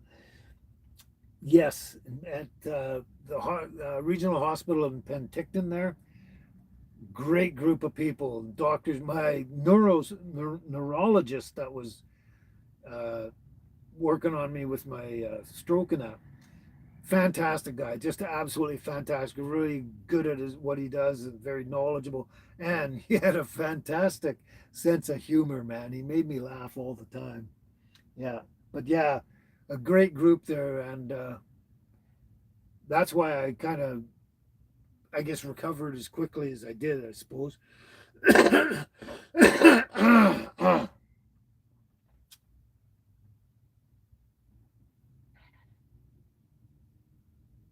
Oh, sorry there, Tess.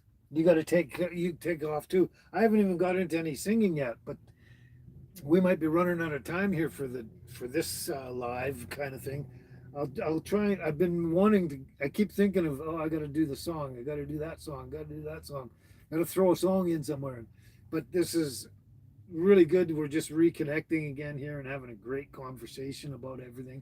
I'm thoroughly enjoying this live. Probably one of the best lives in a long time. Mark, no, actually, I don't know Michael Jackson's last song. No, I I probably know the song, but I couldn't tell you which one of his songs was the last song. But I hope you'll tell us. Catherine, I'm not sure. Oh, you are you talking about Vancouver Island? Not much. I don't miss it much at all. The only thing I really miss about Vancouver Island is the mushroom picking. It's mushroom heaven out there because yeah, in the fall it's just fantastic. So many different, like hundreds of varieties of mushrooms all over the place, and I'm obsessed with mushrooms, as you know. And but that's about the only thing I absolutely miss about Vancouver Island. Yeah, of course we got regular bacon, John. Of course we've always had regular bacon. But yeah, I find it interesting that, like you say, Canadian bacon is really only ham. We've always known that. I don't know who. I don't think it was a Canadian that said this is Canadian bacon. I think it was American or somebody, because I don't think we would have called it Canadian bacon. We would have just said it's ham. It's thinly sliced ham. I don't know. I don't know about that, but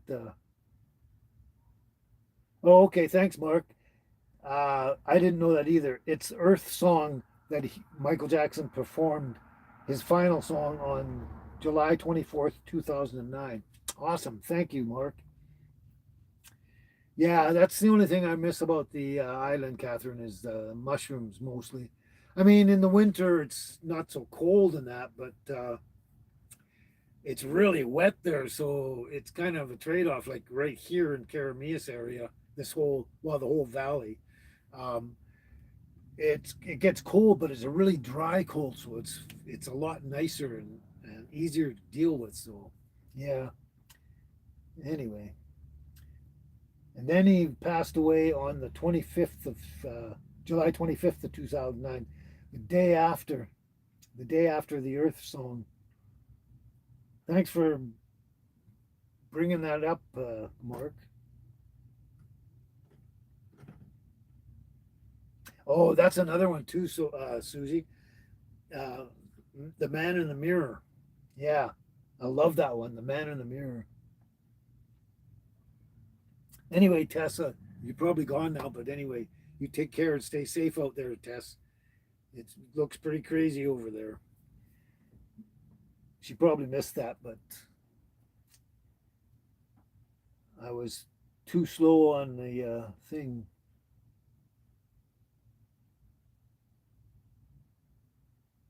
Oh, okay, you didn't leave, Laura. Okay, you were just saying goodbye to the other ones that left.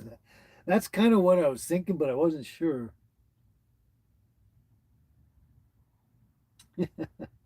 Yeah, I think everybody thought you were going to. Oh, thanks, John. Thank you very much. Yeah, I've missed all you guys as well.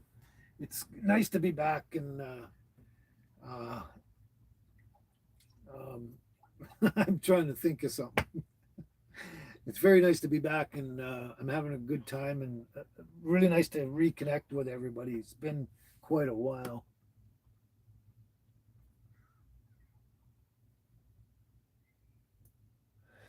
Yeah, you might be right, Roseanne, that Michael Jackson might not have known how much he was loved, but hopefully he did. But yeah, he was loved by lots and lots.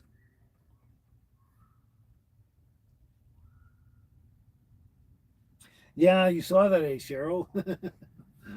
Well, I guess everybody saw that, but I'm glad you've been enjoying the songs in the orchard.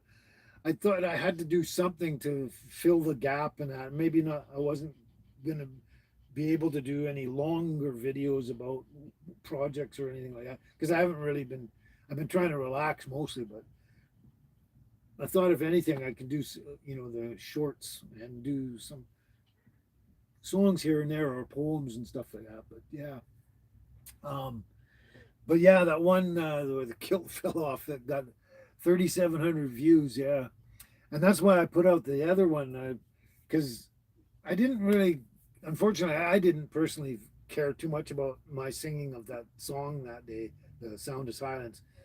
And what I don't think it was my best performance, but um, that's why I put out the um, other one. I just put out recently where I just made the comment where I did the song, but at the end my kilt fell down, and just to make a joke and hopefully get more views, because the more views I get, the more I can actually have an opportunity to make some money out from YouTube, from the channel itself. Oh, thanks, Cheryl. A lot of people have said that, but thanks. You love my laugh. Yeah, a lot of you are saying Roseanne, and everybody's glad saying they're glad I'm back. Yeah, but yeah, that's right, Mark. I'm starting with the man in the mirror. Yeah, that's a great song. Great song.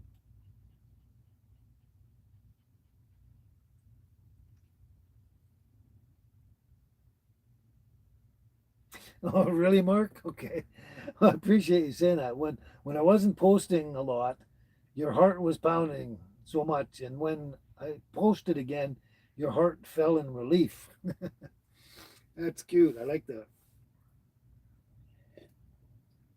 Yeah, there's I wouldn't say I have a huge following or anything. I think I have a small, specific group of very loyal uh, subscribers, followers, and stuff like that. And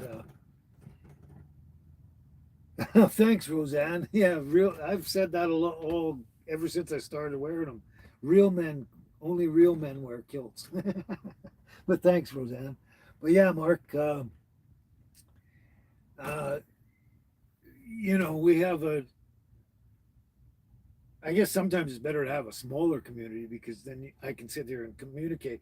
Like if you look at someone like Off Grid with Doug and Stacy and that, they get thousands and thousands of comments on their lives and stuff. They can't even address anyone and talk directly to them because they're just. I've watched the comments; they just go brrr, brrr. You can barely have a chance to read any of them. So, yeah, being smaller sometimes it's better because then I can pretty much most of the time communicate with everybody on here, unless it really gets going fast. But I try not to miss anyone, and I think that's a lot better.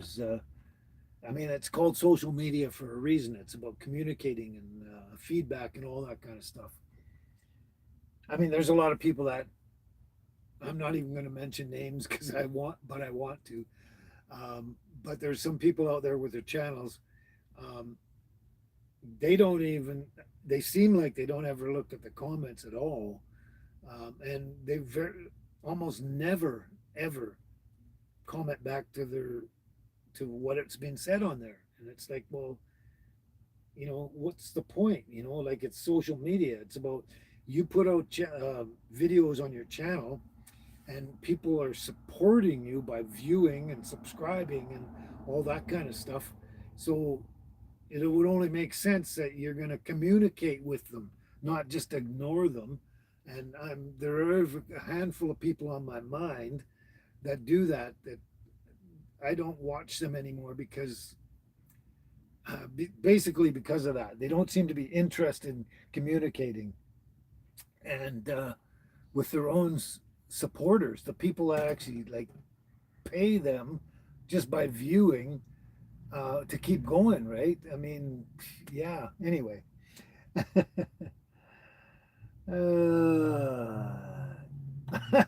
like the way you put that, Mark. That's good. That was so funny when my kilt fell off while I was singing, and it's like my kilt was saying, "I can't take this singing. It's too good." My kilt couldn't stand the good singing anymore, so it fell off. That was cute. I like that, Mark. Thanks, Catherine. Yeah, everyone's saying they're so glad I'm back. I'm actually looking into that, Laura. Laura, sorry.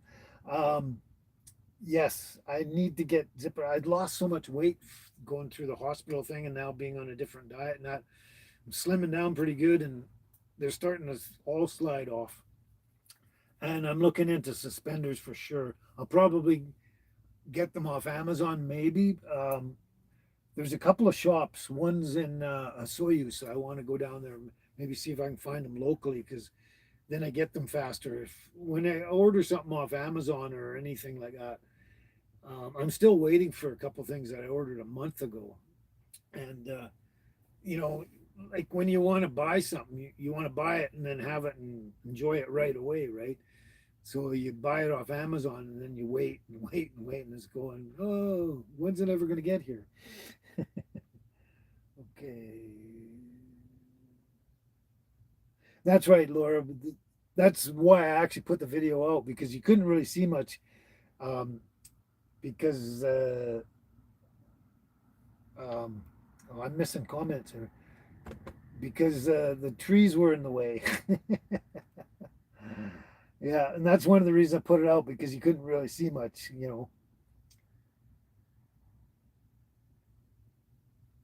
But yeah, I will be looking for suspenders.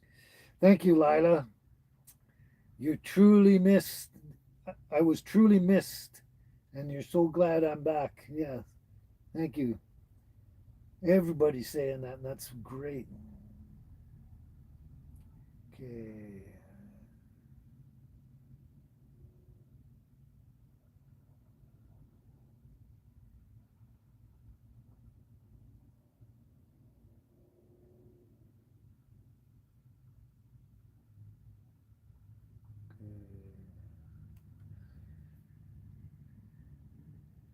Catherine, German in Venice here on YouTube has some great info. Oh, okay. German in Venice. That's a channel, eh? Has some great info on Michael Jackson. Yeah, I've seen a lot of the information. It's that's good, Lila. Me and my kilt falling down made you laugh so hard. Yeah, I think a lot of people laughed on that.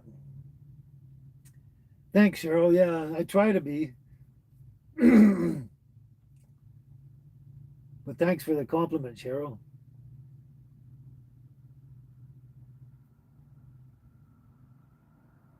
That's right, so Susie. Don't raise my arms. My kilt will fall down. Oh, you laughed your ass, Catherine. You laughed your ass off of what I said. Yeah, at the end there. I was gonna try and bleep that, but you know what? Everybody talks like that nowadays. So once in a while, it's okay for me to say stuff like that. Yeah, that's right. That's right, Catherine. You got to be kidding me. Yeah, well, Susie, if my t-shirts weren't long, I get them from Costco. They're Kirkland t-shirts, and they're the longest t-shirts I've ever found anywhere. And I've always preferred longer shirts anyway, t-shirts or any kind of shirts, dress shirts or whatever. Um, and that's why I buy them all the time is because of the length, and especially I was buying them before the kilts, but the fact that I started wearing kilts and the t-shirts are long, it was a huge advantage for me. I really kind of appreciate them. Yeah, Lila, that ending was. I wasn't actually going to put it out, and my friend out there on the orchard, he said, "You got to put it out. It's funny. It's hilarious, man. People are just going to laugh." And I was like, I don't know. It's kind of, to me, it seemed a little risque. Like, oh yeah, this guy's singing and his kilt falls down. Although you couldn't see anything because of the t-shirt and the bushes there, the trees. It was very obscure. I mean, you couldn't the t-shirt. You couldn't see anything anyway. My t-shirts come down to my knees. But anyway, yeah. So he talked me into putting it out, and I'm glad I did because it got a lot of laughs, it got a lot of views and everything. Everyone just thought it was hilarious. So yeah, in the end, it worked good. Wow, we're almost near the end here. We're at the 2 hour mark. It's starting to get warm in here. I'm sweating a little more. Not really sweating, but on that verge and feeling uncomfortable in my shirt.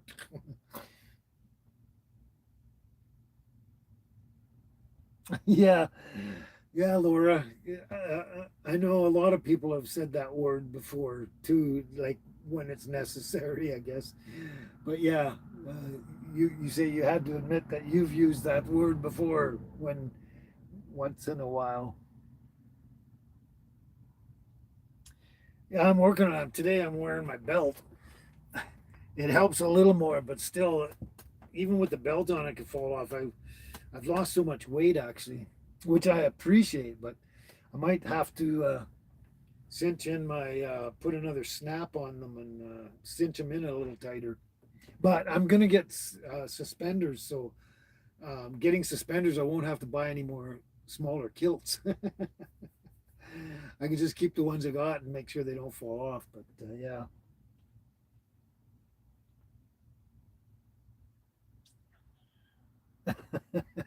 Yeah, Susie, I think everyone's feeling the same way. I make you guys laugh just talking about it. I didn't know they still had that, Cheryl. America's Funniest Videos. I didn't know they still had that. Yeah, but that would actually probably get up there in the top three. Strawberry Happy Time. That's right, Beth. Strawberry Happy Time. Did you just get here or were you here earlier? Because if you were here earlier, you've been silent. But I think you just got here.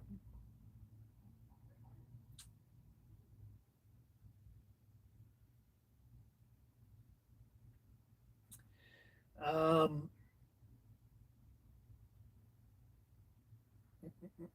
okay.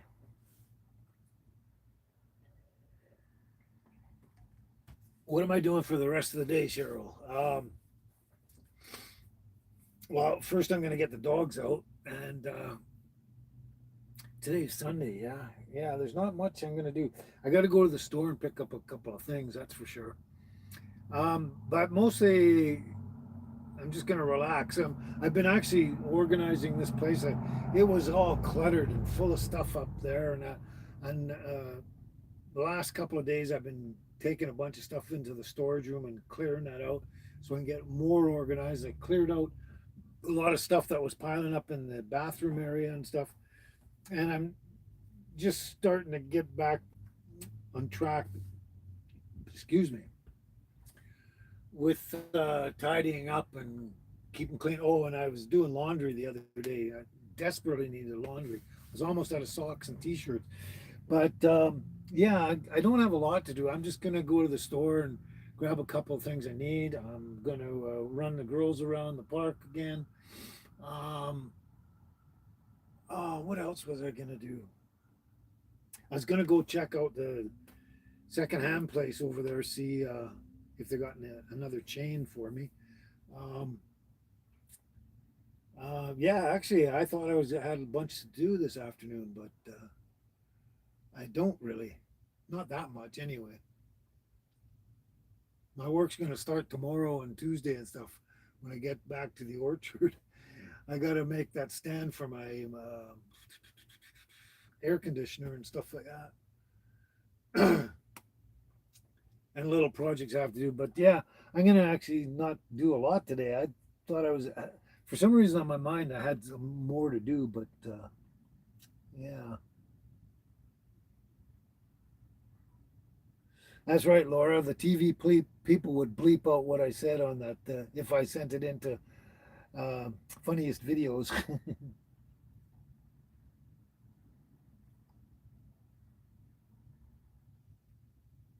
Oh, buttonholes. Do I have buttonholes on my kilt? No, they come with snaps. They're just like these ones here. They just, I can't really show. Well, I guess I can show. These are to hold it all together, but they just snap like that, which are really convenient. But I'm depending on the suspenders I get, I might have to put my own buttonholes on. But I'm actually really good at sewing, so I can sew my own. I can make my own buttonholes and sew my own buttons and all that kind of the simple stuff. I get at one time if I had a sewing machine, I could make my own clothing if I wanted to. But yeah, I'm pretty good at it.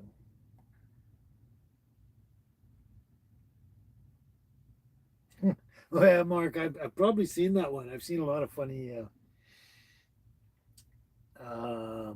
videos. Saw someone, a person doing the moonwalk on roller skates, and they fell over a mailbox. Yeah. Oh, okay. I was just wondering about that, Beth. Thanks for clarifying. I just don't like to think I'm going loopy and forgetful and stuff. But you took a break for a long conversation with your sister, which was as nice as this chat. Oh, that's cool. Yes, you are blessed. Okay, Mark. Hopefully, I'll still be here. We're almost kind of coming to the close, but I wanna do at least one song if I can fit it in here. No, Beth, Lori hasn't showed up yet today. Yeah, unfortunately.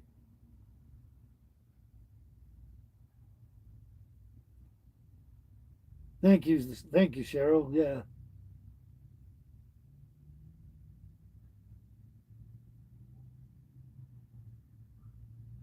Oh yeah. Okay, I'll do that, Lila. Well, I already have thanked him anyway.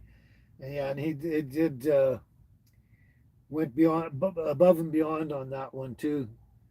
Took care of my doggies and basically kind of took care of me as well.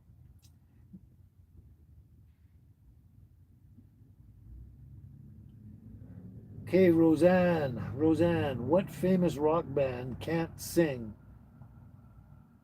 something Mount Rushmore? I'm not sure if I know any of that right now. Oh, you're back already, Mark. Okay, you fed your doggies.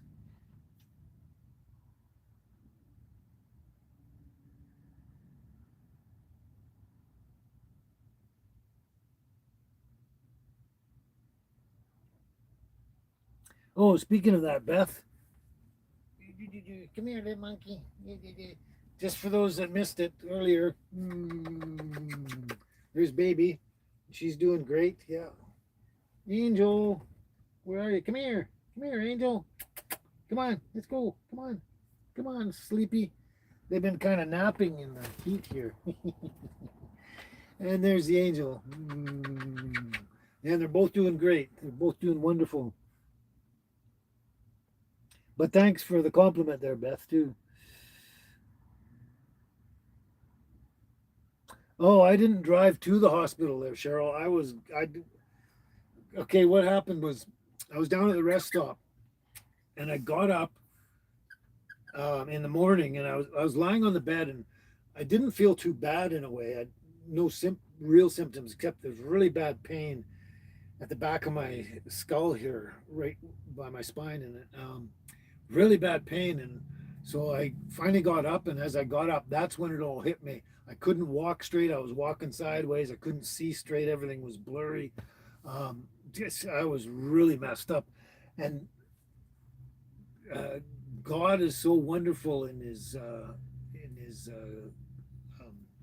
what's the words I'm looking for? Anyway, God is wonderful in his in what he does. Anyway, um, I got up and I was doing that, and I had to step outside because I was going to throw up, which I did. And I stepped outside, and right at that moment, my friend from the orchard drove up and pulled into the parking lot.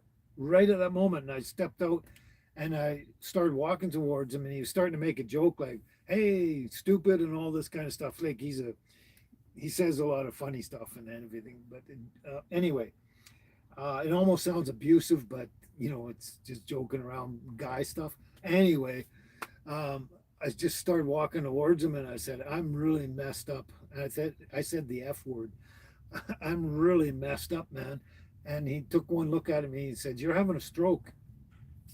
So anyway, there's it's not really a hospital thing. It's just an emergency center here in Karameas. It's really small, but it's, I mean, mostly for emergencies and that.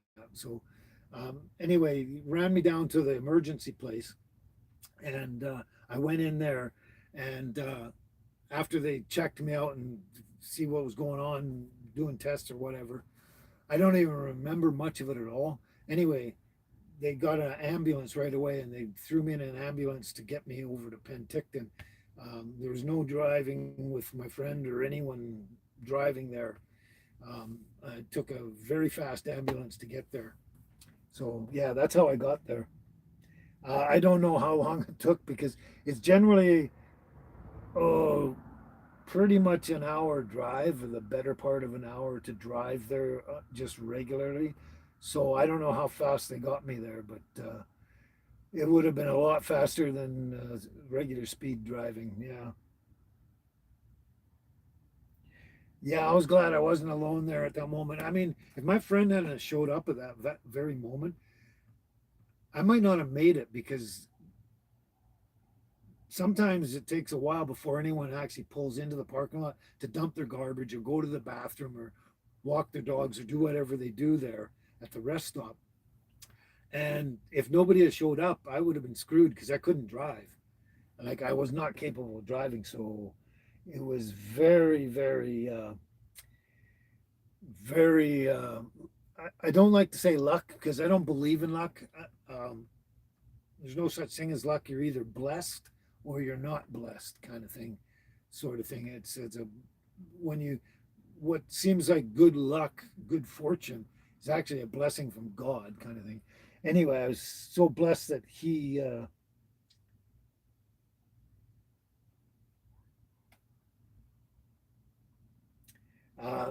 that showed up at just that very moment. I mean, it was almost like I just got up off the bed and I tried to get to the door and then I stepped outside and that's when he pulled up. It was like exactly that moment. And I said, I'm messed up. And he said, you're having a stroke and got to get you to the emergency. And it was like, like I said, who knows if I'd be here. I'm missing a joke. Beth, you said Mount Rushmore is made of rock. Am I getting the joke? Roseanne says it's a joke. Can't Mount Rushmore can't sing. Okay, okay. I now I get it. Oh yeah, Roseanne. Beth got it. Yeah, Beth got it. Yeah,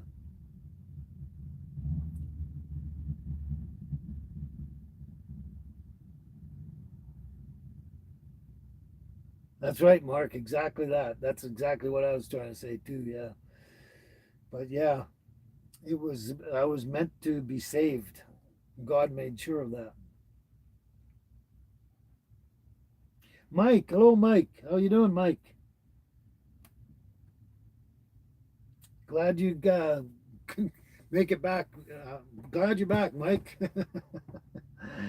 Anyway, good to see you again. Yeah, we're almost done here, kind of in a sense. I mean, until it gets really uncomfortable, I can hang out a little more. But what I wanted to do was because I haven't been doing any of that today, really, except for the Sunshine song. And it's been on my mind. Trust me, gang, it's been on my mind. Um,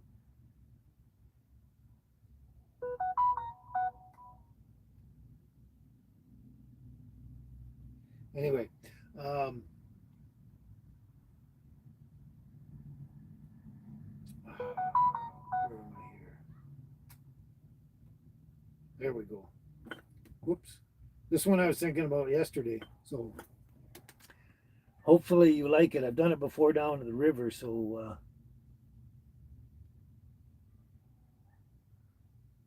oh yeah, Mark. At one time you had a stroke as well, but you could hardly breathe, and you tried to get up, but you collapsed. And your uncle came in time and took you to the hospital, and you made it through. I mean, same situation, right? God was looking out for you. Yeah, God was looking out for you, and God was looking out for me. If those people hadn't have showed up at the right time, you know, either you or I wouldn't necessarily be here today. And that's right, Roseanne. They say we all have guardian angels to help us when we need them, and I truly believe that. I totally believe that. Amen. That's right. Amen.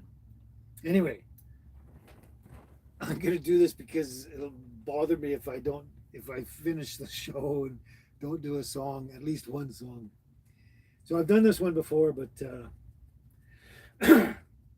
see if I can do it again. See the pyramids along the Nile. Watch the sunrise on a tropic isle. Just remember, darling, all the while you belong to me. See the marketplace in old Algiers. Send me photographs and souvenirs. Just remember when a dream appears, you belong to me. Fly the ocean in a silver plane. See the jungle when it's wet with rain. Just remember till you're home again, you belong to me. See the pyramids along the Nile. Watch the sunrise on a tropic isle. Just remember, darling, all the while, you belong to me. So fly the ocean in a silver plane. See the jungle when it's wet with rain. Just remember till you're home again, you belong to me. There you go. Oh, Stoner's Code. Hello, Stoner's Code.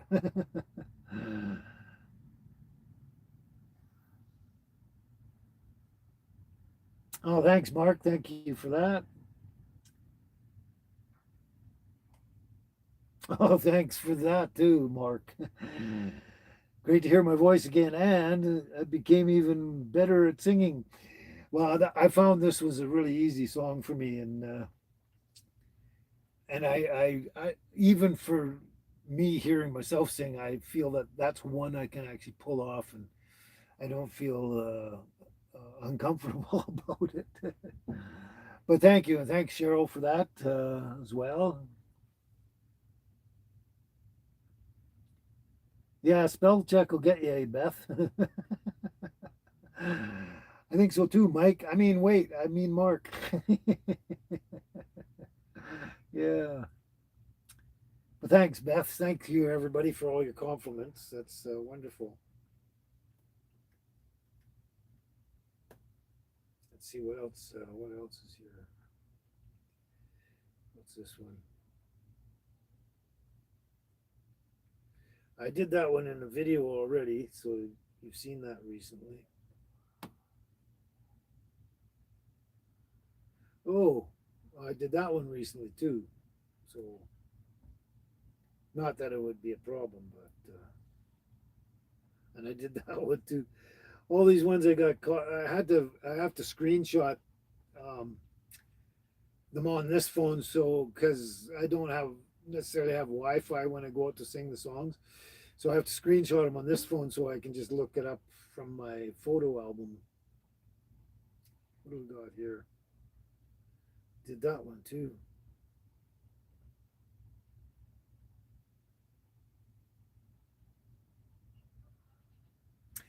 Oh, I did this one too, but I think I'll do it anyway, just for the heck of it. Just for the heck of it. Oh, thanks, Beth. Thanks, Beth. Sounded mighty purdy. Kind of in a southern drawl there, eh? Purdy. I like that. I'm glad I made your day again, Cheryl.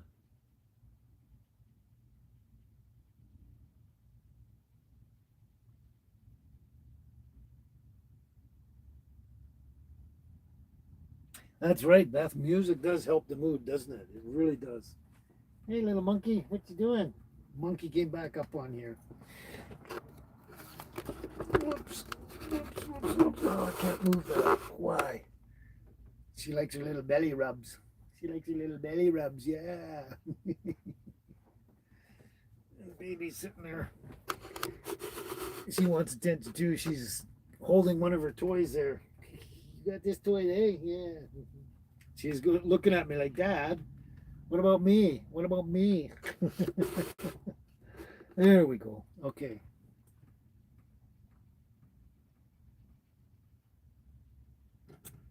Okay, Mark. Well, you got me worried, kind of. You want to say something? Well, you can say it, but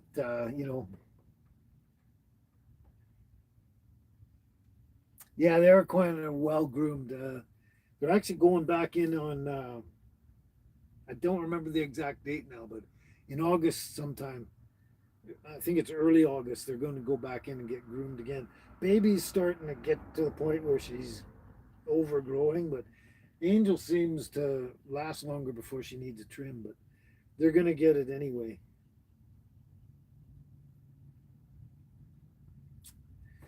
Anyway, I'm going to do this one just because I like it. And that's the first time I've ever done it. I've been wanting to do this one for like about 20 years or something like that, or yeah, maybe more than that. But I finally got around to doing it, but I had to change it from it was from a female's point of view, and now I had to make from the man's point of view. Anyway,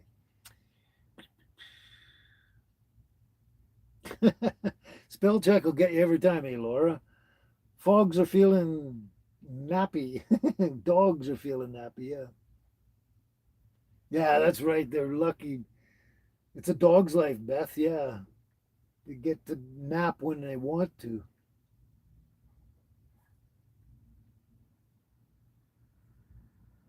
Oh, I think you're pushing it, Mark, but I really, really appreciate you saying that.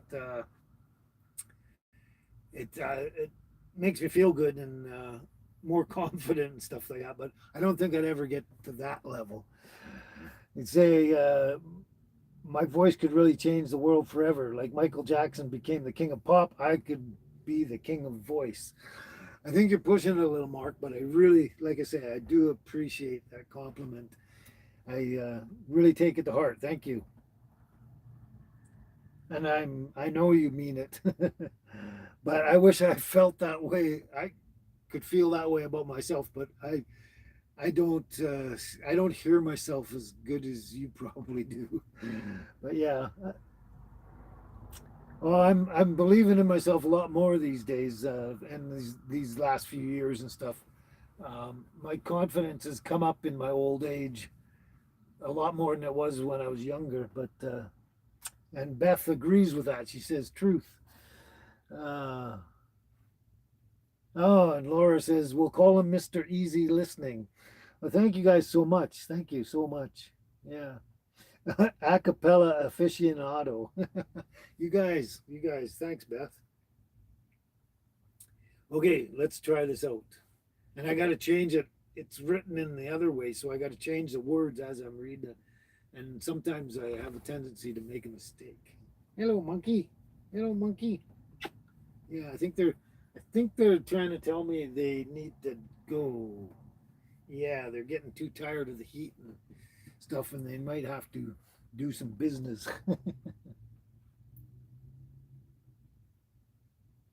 Oh, that's cool. Thanks, Beth. Fantastic trait to see improved with years, like a DJ voice. Cool. Anyway, let's go. I don't know how to love her, what to do, how to move her. I've been changed, yes, really changed in these past few days when I've seen myself. I seem like someone else. I don't know how to take this. I don't see why she moves me. She's a girl, she's just a girl. And I've had so many women before in very many ways. She's just one more. Should I bring her down? Should I scream and shout? Should I speak of love? Let my feelings out. I've never thought I'd come to this. What's it all about? Don't you think it's rather funny? I should be in this position. I'm the one who's always been so calm, so cool, no lover's fool, running every show. She scares me so. Should I bring her down? Should I scream and shout? Should I speak of love? Let my feelings out. I never thought I'd come to this. What's it all about? Yet, if she said she loved me, I'd be lost, I'd be frightened. I wouldn't cope, just couldn't cope. I'd turn my head, I'd back away. I wouldn't want to know. She scares me so. I want her so. I love her so. There.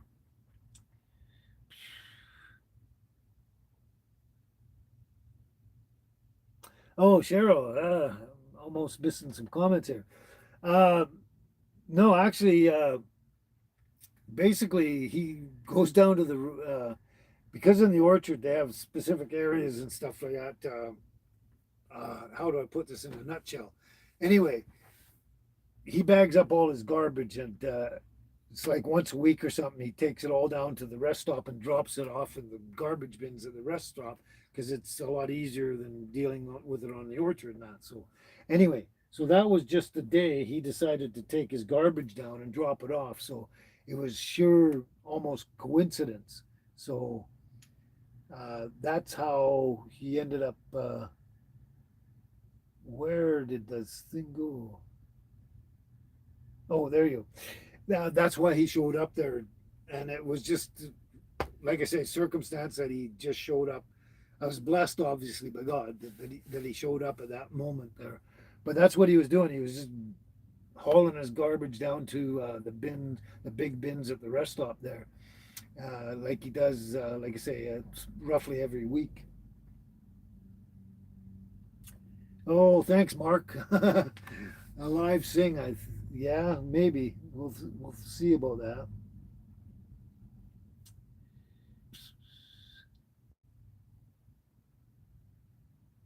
Yeah, that's basically exactly what I was saying, Laura. It was God prompting him to go there that day and check in on me, kind of thing, because God knew what was going on. Yeah. Oh, thanks, Cheryl. You love that song. You know what? Ever since I heard that one in the 1970s something, um, it was basically from Jesus Christ Superstar, the movie, and I loved that. I watched that. It was so good. And that, but that when I was watching the movie and I heard the song, it really struck me. I thought, wow, what a beautiful song. It's just so great. But that was Mary Magdalene singing about Jesus. And so all these years, I tried to, I just liked the song so much. I tried to try and uh, revert it so, it came from the man's point of view about a woman instead of the other way around. And the day I sang it in the short or whatever, excuse me, out in the orchard there, um, I've been thinking of trying to do that for um, about 25 years at least, because um, I didn't, I enjoyed singing, but quietly to myself somewhere, not in front of anybody before. And it took maybe at least 10 or more years for people to talk me into doing some karaoke. And so finally I did some karaoke and I was so nervous and scared and whatever. And I was so nervous my first time up there singing whatever song it was. I was just sweating, sweating. And then gradually I started doing more karaoke here and there when the friends went out to the bar and stuff like that, as we did now and again. We did like the karaoke bars kind of thing. And they just got me more and more into it. And I got started getting more and more comfortable. And then once I was comfortable enough to do certain songs, I have a short list of songs I did at karaoke. And once I was getting comfortable with doing those songs, I remembered that song from Jesus Christ Superstar, and I thought, wow, that is such a nice song. And I always wanted to try do it myself, except it was the wrong gender, as you know. And anyway, so once I got comfortable with my karaoke stuff, I decided someday I wanted to do that one. And it took me, like I said, almost 25 years from that point to actually do it. And I thought, I might as well just do it, write it down and do it. And so that's what I did out of the orchard there. So yeah, it's a very, very moving song. I love it. But thanks for all your compliments, all of you, every one of you. That's right, Beth. The man's routine, and the Lord had more in mind for him that day, not just the garbage. Yeah. Speaking of my friend showing up just when I needed him. Yeah, exactly. That's God's mysterious way. You're absolutely right there. That's right, Mark. Exactly that. It was actually Jesus and God and angels that saved me. Absolutely. Hear, hear, and amen. Yes, exactly. Stoner's Code. What part of Canada? I'm in British Columbia right now. I'm in Carameus. Oh, you're in northern Alberta near Fort McMurray. Oh, cool. Awesome. Awesome. Well, I hope you. I don't know if you've watched any of my other videos on my channel and stuff, but hopefully you'll stick around as a subscriber and check it out if you like it and tell all your friends. Anyway, glad you could make it, Stoner's Code. And hello to Northern Alberta and Fort McMurray. Yeah.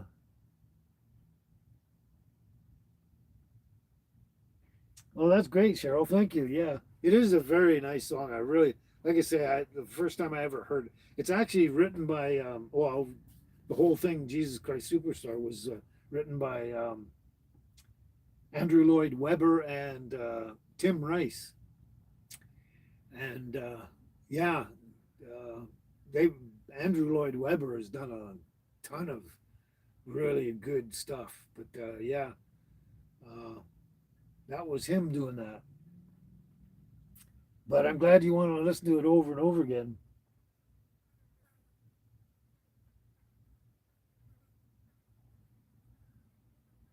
That's right, Beth. Yeah, yeah. I had to. Yeah, it's like the other song I did. I had to change the gender kind of because it was written from a female's point of view, and so you just have to switch stuff. There was only one part that I found hard and difficult in there because it kind of you had to adjust a certain line there for the singing part of it to make it fit kind of. And what she when she sings it, she says, "He's a man, he's just a man, and I've had so many men before in very many ways." So woman is longer than man, so it was like and I couldn't just say she's a woman, and I've had so many women, so I had to actually switch it to she's a girl, which I hoped wouldn't go over in a negative way. She's just a girl, and I've had so many women before. Like, yeah, so it was a little that line was a little trickier, but apparently I managed it.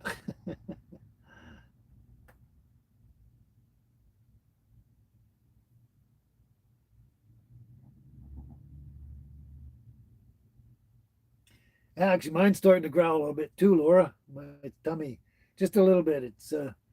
I usually eat dinner now at about 3 o'clock, anywhere between 3 and 4, but around 3 to 3:30, like, well, actually about 2:30, which is right now, I start feeling it like, should be dinner in a while, kind of thing. And yeah, I'm starting to feel it, and I prefer it because it gives me a lot more time to digest things before I lie down and go to sleep. So I'm not, because when I was, let's say, eating around 5 and 6, I'd lie down and I'd get kind of a bit of an ache in my gut from, because I haven't been walking around and moving and exercising or anything in the meantime, and also giving myself time to digest before I lie down and sleep. But um, yeah, I'm starting to feel it too.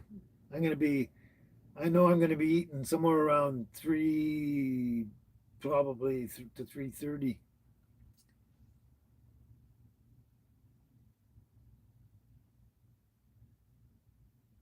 Oh, Mark, it's sunny and cloudy in Texas, eh?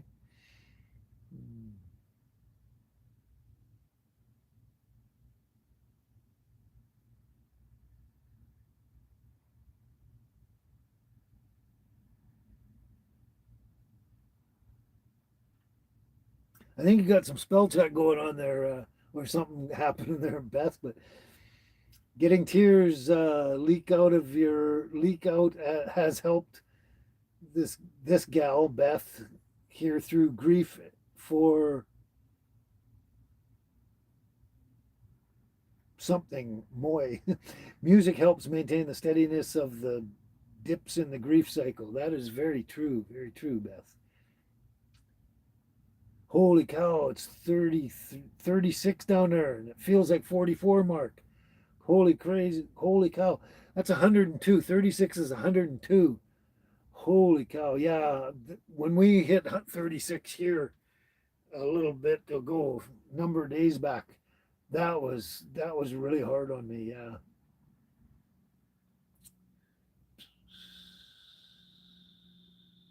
That's right, Cheryl. It is hard to think of what to eat when it's hot. I haven't decided yet. Last night I get this bread. It's crow's nest bread. She makes all. It's a home bakery, like kind of homemade bakery style thing. She makes all her bread herself here locally, and she never puts sugar in any of her breads. And a lot of it is a sourdough bread, rye sourdough, potato sourdough, all sorts of stuff.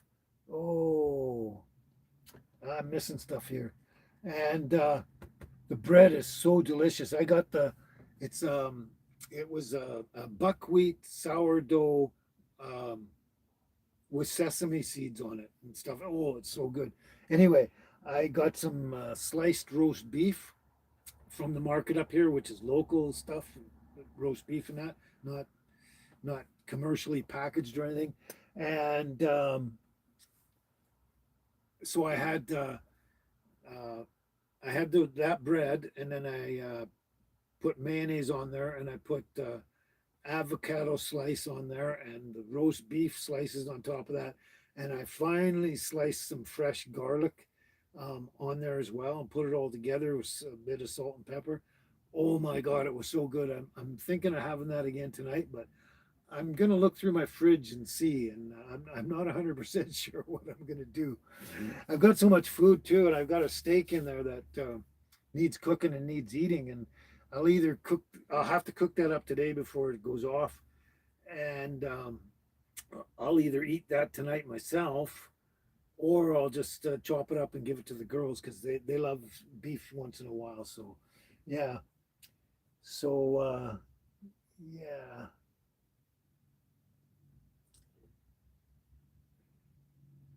Okay, that's why I wanted to scroll. I had to scroll them so I didn't miss anything. Catherine, you're just cooking your dinner, so you're taking off obviously because you say catch everyone next time. And yeah, you be safe and healthy and everything out there, Catherine, and take care until next time. And I don't know when the next live's going to be because it's going to get complicated here for a bit. And yeah, but you take care, Catherine. We'll see you again soon. Oh, and Mark, you got to go too as well. Okay, you go. You take care. Stay healthy and all that out there, and stay safe, Mark. And we'll catch you on the next one too as well. Actually, Beth, I actually ran out of fermented garlic quite a while ago. I'm I got some more just a few days ago, and that's I'm having the sliced fresh stuff. But I've been planning for at least a week now, and I think I might do that. That might be another thing I might do today, but it'll either be today or the next 2 days. I'm going to go back and get some more garlic because I don't quite have enough, but I'm going to do another fermented garlic real quick here because I really miss it. Fermented garlic is so good because um, you'd you'd get none of the heat. There's no burn or heat from any of the garlic. It's very, very mild, but a very strong garlic. You get all that strong garlic flavor and none of the heat, and a very, very light sort of saltiness to it. Oh my God, it's so delicious. I could eat it all day long, but I try not to. But and also you don't get bad that garlic breath after either. So, but I'm really looking forward to another batch of that. I'm gonna make some real soon here. Yeah.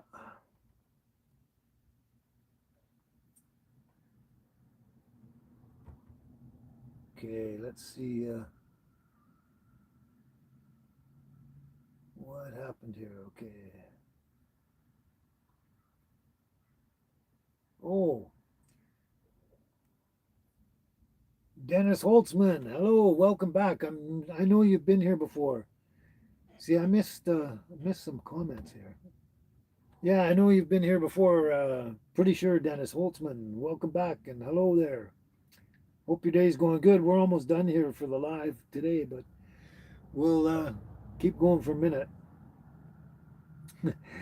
Yeah, I almost missed that too, Laura. You wish you had some pumpkin pie. You're making me want to go down to the store here and get some. They've always got it at that one little store up Costin store. Always got it. It's frozen, but like obviously cooked and frozen. But so you just let it thaw out and then go to town on it. Sometimes I eat it partly frozen too because it's so good. It doesn't matter as long as I can chew it. It's pumpkin pie is delicious no matter what. But yeah, I might think about that. I don't know. Oh, Mark, you're gonna go watch the World Cup, are you? Yeah.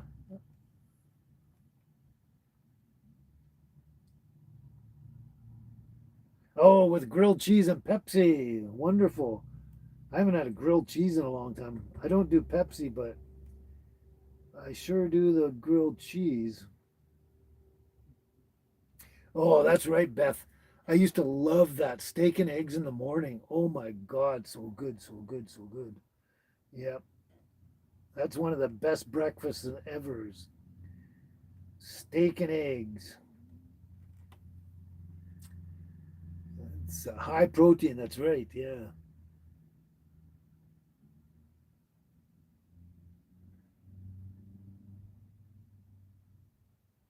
Oh, you like that canning there, Laura? Hey, the my fermenting stuff. Yeah, I loved it too, and that's the trouble with I, when I said I had to revamp my diet. There's certain things um, that I had to stop eating or not eat or whatever because they can cause blood clots, which cause the stroke. Right? That's there's four different types of strokes, and mine was ischemic or whatever they call it. I think or something.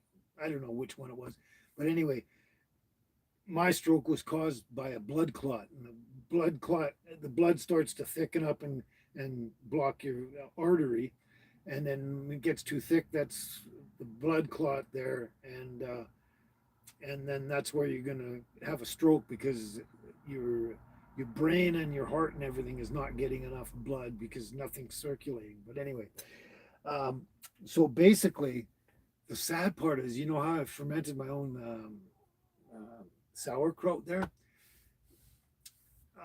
The sad part and interesting part, I'm going to mention both of these. Um, a lot of fermented foods like sauerkraut and stuff like that can actually slowly uh, help to cause blood clots or the stroke itself or whatever.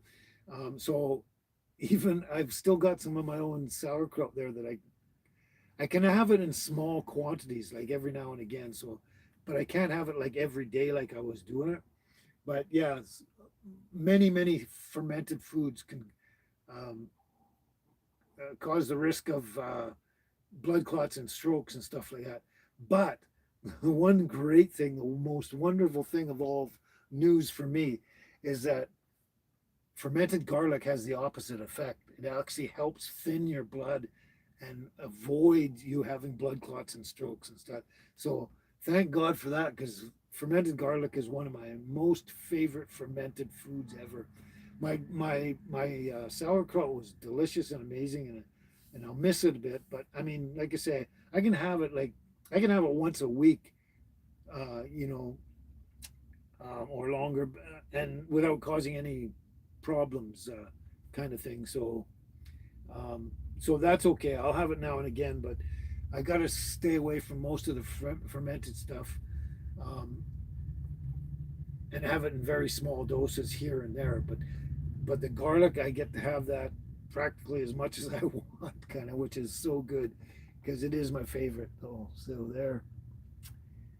But yeah, I enjoyed doing all the canning, Laura, and all that stuff. But yeah, that's right, Beth. My good diet has helped bring me here. You are absolutely right.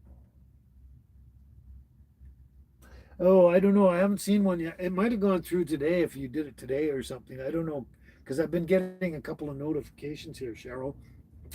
But I will look. I will look. Oh, Jerry. Jerry showed up again. Hello, Jerry. You're back again. Yeah, you just made it because I should have been over about half an hour ago, but I'm hanging in there. It's not getting too hot. It's just stabilizing right up here somewhere. So I'm just hanging in there. But I do have to get going today for sure because I want to eat at a regular time frame, like, and stay on track with everything with my time of eating and also my diet and everything like that. But I'll look for that email, Cheryl. Thank you. But Dennis, yeah, Beth is asking Dennis Holtzman, if you're still here, where are you from? I thought he said, didn't he say so? Man, my memory is slow. Oh, I see. You have some of his surname in your family. Oh, Holtzman. You have Holtzman in your family. Ah. Yeah, Beth, they give me a little nutritional advice when I left the hospital, but most of it actually I Googled myself. I just Googled everything, every possible thing I could think of. Will um, fermented foods cause blood clots? Will fermented foods cause strokes? All that kind of stuff. And I just went and I made a list, and I know what I can have and what I can't have and stuff like that. And yeah, so I just gotta uh, stay on top of that. Oh yeah, Jerry. I don't know if you've watched my regular videos or not, but I put out a video, quite a while ago now, I guess. But the reason you haven't seen any lives is because I had a stroke over a month ago, probably a month and a half or something ago. I had a stroke and I was in the hospital for at least a week, maybe a little more, I don't know. And then I got out of the hospital, and then I put out a short video, just saying, that I had the stroke and everything, and I was going to take some time off to, recover and recuperate and convalesce and everything like that. So, yeah, that's why you probably haven't seen that is why you haven't seen any lives for, probably almost 2 months now, I guess, close to anyway. But yeah, that's what happened. I had the stroke, and yeah, it was a wake up call for me. Oh yeah, Laura. Okay, you're gonna drink some smoothies except for that until you got the scare from the greens. Yeah. Yeah, you gotta watch some of the greens. It's yeah, they can be problematic in that area kind of thing. And that's some of the things on my list that I gotta watch out for, like things like arugula and kale and spinach and stuff like that, kind of the crucifers. And you just got you can have them like arugula. I can have it, but in small quantities, kind of thing. Like in other words, what they said at the hospital, the neurologist, he said, like you can have a little kale or something now and again, but you just don't want to sit down and eat a whole big bag of kale all at once, right? And keep doing that every day, kind of thing. You just got to do everything in moderation and be careful. But yeah, also, Laura, you say you can't wait until I get my AC going. I can't wait till I get it going too. Yeah, I'll let you know, Cheryl, about that email for sure. Where are we here?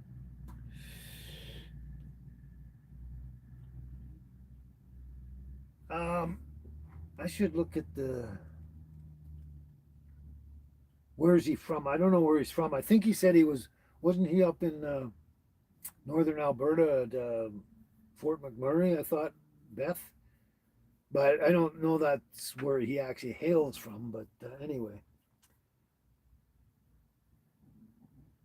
I tried, Laura. I tried to keep up on everything.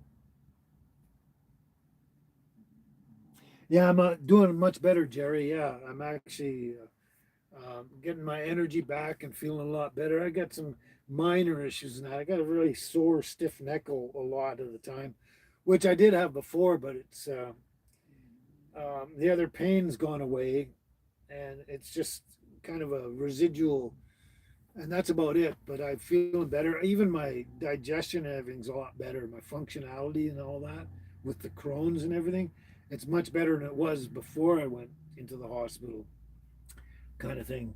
So yeah, things are improving quite a bit. Oh, because kale and stuff like that. I can't remember whether it's the K2 or the K1 vitamin or whatever it is, but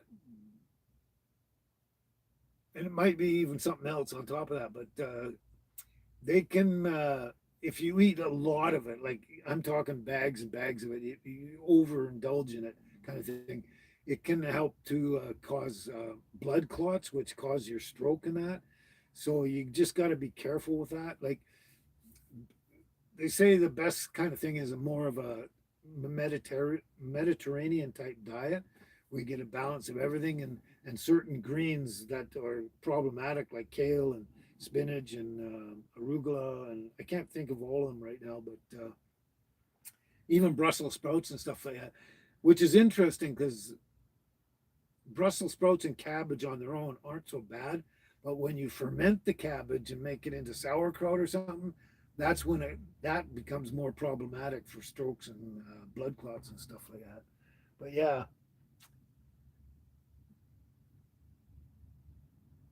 yeah, I did actually rebound quite well, Beth. You're absolutely right.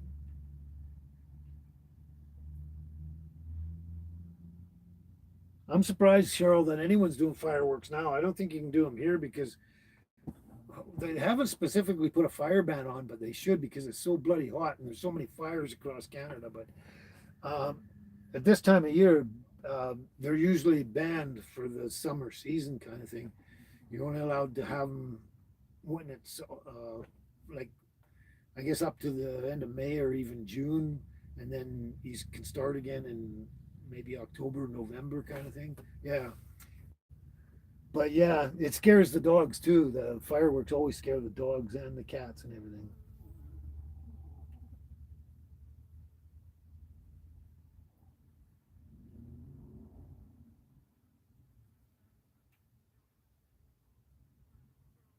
Yeah, so spinach and kale, Jerry, as well. Yeah, they're both as problematic, but um, the thing is, if you're in good health, you probably won't have a problem or an issue with it.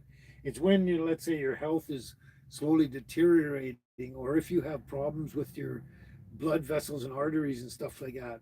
Um, and that I think that's another part of it. It's not just the K2 vitamin or K1. I can't remember, but yeah, just Google it all and ask if kale or this can cause strokes or can it cause blood clots. You know, just keep asking, can this do this? Can this? It doesn't matter what. Can carrots do that? And I know carrots are fine and dandy. Actually, carrots are very good to help avoid that sort of thing. But just no matter what the food is, just say, can they cause blood clots? Can they cause strokes? And then you'll know what to do. But yeah, if you're eating a half a bag of kale with your smoothie, that's overkill because really those things are such superfoods. You only need them in tiny amounts, right? And if you have, let's say, a tiny amount each day or every couple of days or something, you're getting more than enough than of the nutrition that's there. And when I say it's a waste, like if you eat a whole bag of kale in your in a smoothie, it's like, well, you just ate let's say 2 weeks worth of nutrients, kind of thing. And it's sort of like, in a sense, you're kind of throwing money away because you can get away with a small little handful of kale or spinach or whatever the thing is, and then you can make it stretch out for your budget and everything for have more and more meals. You take that big bag you're having in one day and stretch it out for more meals so you can save yourself money and stuff like that. So yeah,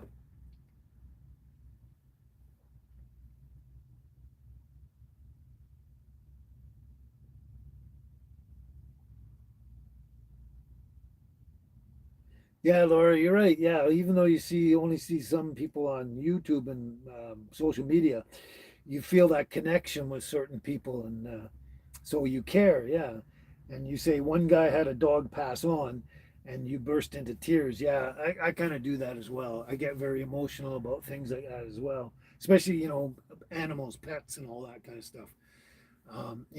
Sometimes with people it makes you sad too, but makes me even way sadder is when it happens to animals and pets and stuff like that. It really hits me hard. Oh, thanks, Jerry. I'm feeling better, and I'm glad I look better. That's good. But thank you for that.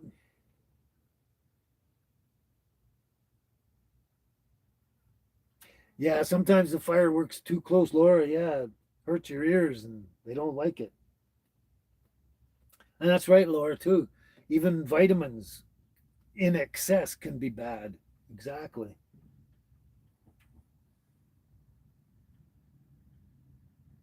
That's right, Beth.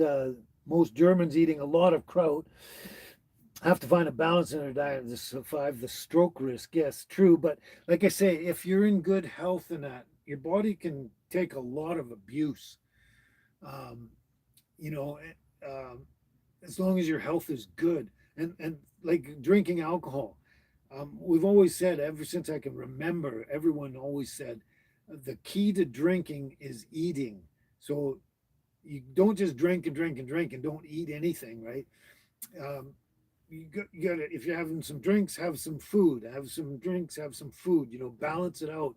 So the nutrition is constantly countering the alcohol in your system, kind of thing, as well as the quality of food you're eating as well. You don't want to just eat fast food burgers and junk like that.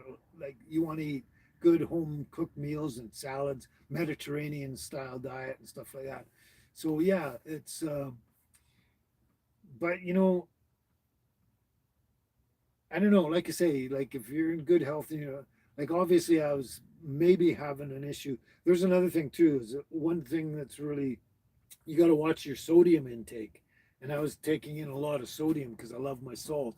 And I was also taking baking soda to try and improve my health in the Crohn's and all that kind of stuff too. So I may have been overdoing it in the sodium department as well as other things that all contributed and came together to form this dynamite sort of thing. So yeah, if you're in good health, that you probably will ride through it pretty good. That's right, Laura. Some nutrients stick and some clear out. Yeah. I'm taking a B12 too, Laura. Yeah. And I can't forget, I got to stay on my routine here. Yeah, I kind of thought that, Beth, you're joking a bit about the German consumption of sauerkraut, but it's there is a lot of truth to that. as well, you know. So there, yeah. You know what, Laura? I'll never eat at McDonald's again, ever again. I boycotted them for like 40 years now because they lied and lied and lied and kept lying and kept lying and kept lying about what garbage is in their food and how it's made and everything like that. And you know, Jamie Oliver, um, the young cook, chef, whatever from the UK, absolutely fantastic. I loved his show. Uh, and that. But Jamie Oliver, he went after McDonald's for I don't know how many years, 10 or more years or something. But he kept calling them out, calling them out, and calling them and telling the government or whoever's in charge to investigate McDonald's. And they finally investigated McDonald's because of Jamie Oliver kept pushing and pushing. And then all of the bad practices of McDonald's came out. Like they soaked their burger meats in ammonia and stuff like that, which is like just retarded. That causes IBS and IBD and all sorts of intestinal issues and stuff. It destroys your gut biome and everything like that. I mean, and that's not it. There was no apple in their apple pie. It was turnip or something, and probably turnip that was grown with glyphosate or something like that. You know what I mean? It goes on and on and on and on like that. And even their potatoes, like they were particular about growing a certain type of russet potato, um, specifically for its looks and everything when you make the French fries with no blemishes whatsoever. And they were heavily, heavily dosed with glyphosate. And so everything they did was really bad. And they finally got called out. And but they kept lying about it for years, saying, no, no, like we got 100% real beef. No, that's the company you're getting the beef from was called 100% beef. And so whatever else was in there and stuff like that. So they lied for so many years instead of coming out and saying, yeah, we do this and we do that, you know, or proving that all their stuff they did was healthy. They lied so much. I decide I'll never ever eat anything McDonald's. I won't even drink their coffee. And they lost me forever. And even if they come out with a totally brand new, they get rid of everything on their menu and they come out with a brand new, healthy, nutritious, wonderful, 100% good, organic, natural food and everything that's so super healthy, I'll never, ever eat their stuff again because they lied for so many years and they really ruined a lot of people's health. So, yeah. Um, anyway, that's my rant on McDonald's. So, you know, Beth, you know, I can't say that about all of them, but Burger King's pretty bad. Wendy's is apparently bad. You know, who knows? It's all about the source of where they get their food and how it was produced and processed and, you know, all that. It really depends. But apparently, just about everything is corrupt out there now. If you listen to the Instagram and YouTube and all the platforms telling you about the food stuff, like fake meat, Bill Gates making his fake meat and all this stuff. It's almost like everything's corrupt out there. So basically, I just eat locally. I know the stuff like I'll get my meat if I can down at the butcher down here, the farmer butcher, because it's all completely grass fed and raised properly the way it should. No hormones, no stuff. And yeah, just try and eat the as good or as organic and healthy and natural as you can, and as local as you can as well. And for the most part, you'll be okay. Okay, Laura. You can't say anything either because you had a chicken nugget and you don't want to even know what you called it. Yeah. And that's right, Beth. Yeah, Jamie Oliver. I'm so glad. Like he just kept pushing and pushing until he got the job done and made them, you know, made them accountable for their bullshit. Right? Yeah, they all seem to start. That's right, Laura. They all seem to start good, but then they all went downhill, and it's so corrupt. It's all about making money, and the more garbage they can put in there and save money by not having real food, the more they fill their pocketbooks, and I think that's so corrupt. Greed is a um, they say the love of money is the root of all evil. It's exactly what it says in the Bible. The love of money is the root of all evil. And that's exactly true. And that's what they do. That's right, Beth. In the UK, they improved their cafeteria food, especially for schools for children, of their cafeteria food because of Jamie Oliver. Yeah, he was really big on that, and he made a huge. He was hounding them on quality standards, and he made a huge, huge impact over there. Yep,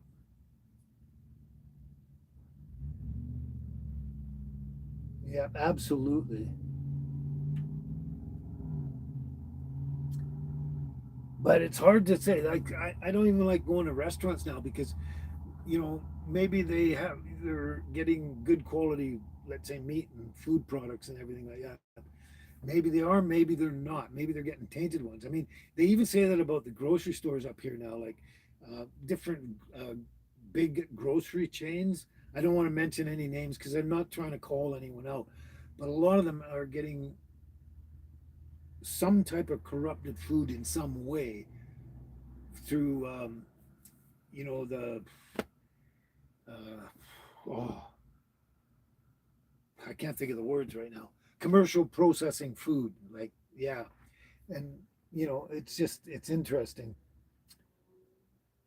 So just basically just have to try and shop local and try and know your sources and everything like that. So yeah.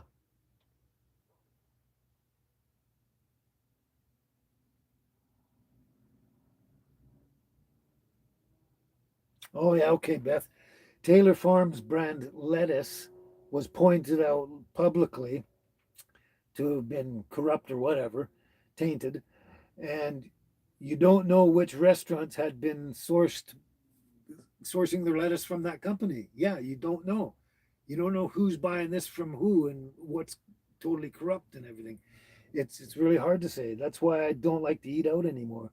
It depends. It depends on the restaurant, and if it's more of a smaller restaurant, not a big chain, smaller restaurant that's local, and they got a really good reputation, and basically when you try their food, you know it's real. Like yeah, eat a steak, you know it's a real steak kind of thing. But yeah, it's hard. But yeah, that's another one. Laura, Arby's. Yeah, yep.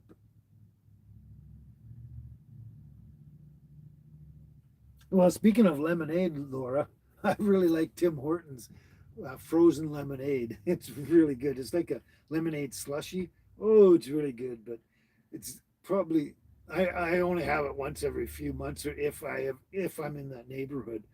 Um, um, but it's like I know it's loaded with sugar and all the wrong sugar, the white sugar, right? So, but like I say, your body can take certain foods that aren't necessarily great for you, as long as you don't have them in huge quantities and all the time, right? Like I say, I have that maybe every 3 or 4 months. I'll have a Tim Hortons frozen lemonade. So my body's got a long time to deal with that sugar. But then it's a they use a syrup, a lemon syrup stuff that they make at their main warehouse or whatever, or or they get from someone else. So who knows what's in that syrup for the lemonade? Anyway, I'm starting to get into it too much, but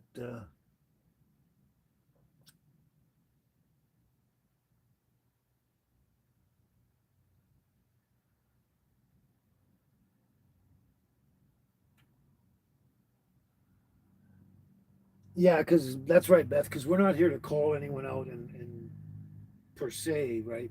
Just the whole system in general, and like and I don't want to get in trouble for mentioning someone and then they come and try and sue me for it because they got millions and billions of dollars and I don't. uh, oh, Laura. Okay, now just change the subject a bit. You asked your husband if he watered the outside plants, and now you got to ask about doing the inside plants. And your husband used to be a donutaholic, eh? Yeah, I used to love my donuts, especially apple fritters. Oh, I mean, I still love them, but I'll have them maybe one. I'll have one once a year or something like that. But yeah. Anyway, we're getting on here. It's actually three. We've gone on long. Um, oh, the dogs are doing good, Jerry. I guess I updated everybody a while ago on this live here today, but come here, girls. Come on, Angel. Come here. But I guess you missed that part because you came in a bit late. But the girls are doing great. My little angel here, doing great. Yeah, they're doing good. Come here, baby. Come on. Come on, baby. She says, "Screw you, Dad. Come on, baby. Come here. Come here. Everyone wants to say hi. Come here. Come on. Come on. Let's go." She's going, "Dad, I was napping. Would you piss off?" Come on. Come here. Come on. But just because you asked Jerry, and for everybody that didn't get a chance, there's baby. They're doing good. They're doing good. Yeah, they're going in for a trim in I think the first week in August, so they'll get their trim again. Anyway, they're doing well.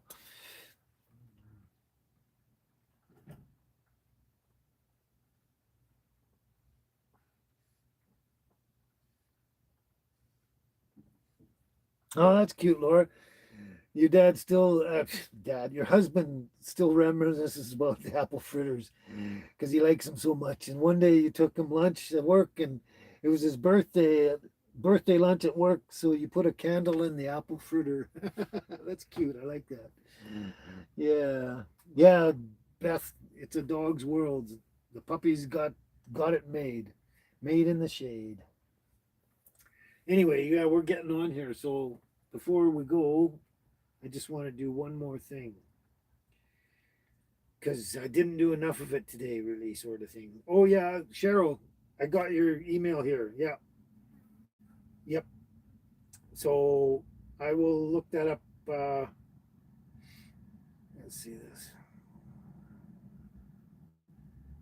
Yeah, I got your email. Yeah. So I just, it either didn't come through right away or I just kind of missed it or something like that. So let's see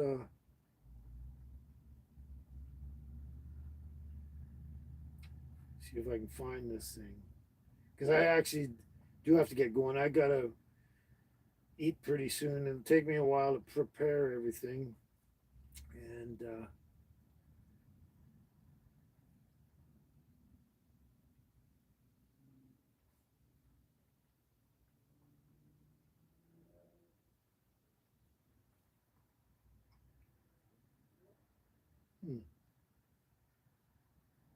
that's weird. Why isn't it here?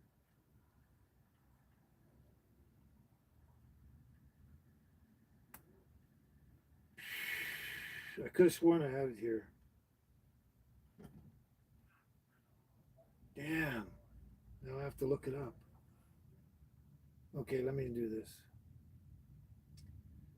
real quick here because I do have to get going.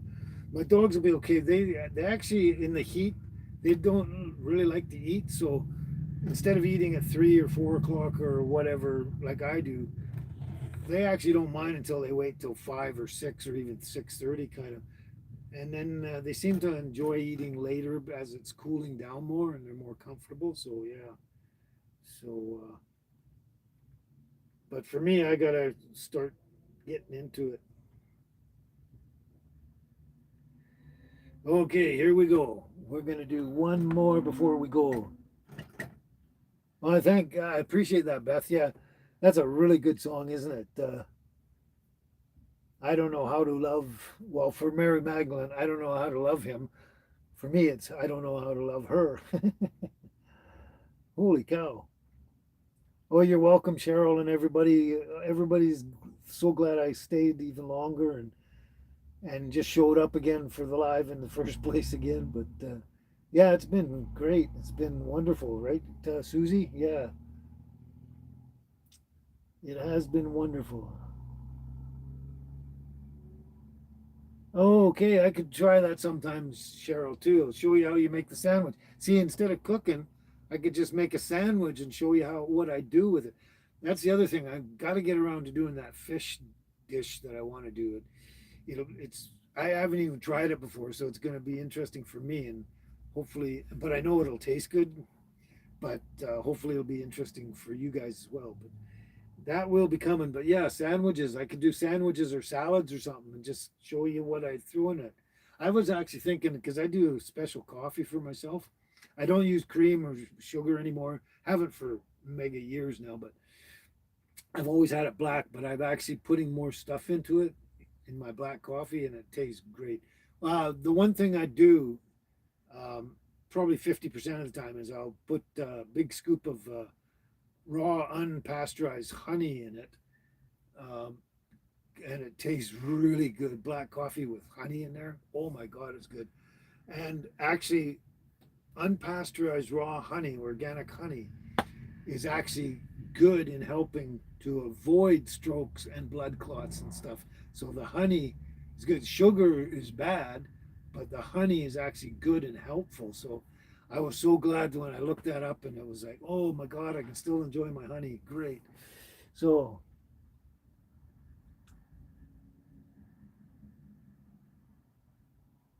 yeah, you like the cooking segments as well, eh, Beth? Yeah, everybody seems to love it. But like you say, short segments won't wear me out as much. That's absolutely true. Do shorter ones. Yes. Yeah. So anyway, let's do this one for my last song of the day, and then we got to kind of go. So when I find myself in times of trouble, Mother Mary comes to me, speaking words of wisdom, let it be. And in my hour of darkness, she is standing right in front of me, speaking words of wisdom, let it be. Let it be, let it be, let it be, let it be. Whisper words of wisdom, let it be.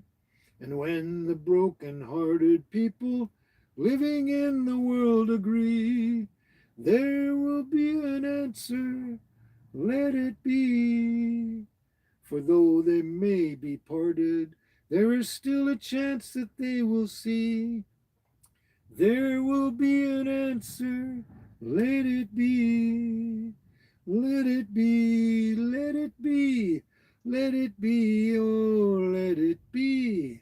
There will be an answer, let it be. And when the night is cloudy, there is still a light that shines on me. Shine until tomorrow, let it be. I wake up to the sound of music. Mother Mary comes to me, speaking words of wisdom. Let it be, let it be, let it be, let it be, oh, let it be. Whisper words of wisdom, let it be. Oh, let it be, let it be, let it be, oh, let it be. Whisper words of wisdom, let it be. There you go. As you can tell, as soon as I started that song, I was having trouble with my throat there, and it wasn't coming out good. But I hope you enjoyed it anyway. But there. I thought you'd enjoy that one for the last one. Excuse me. Wow. Okay.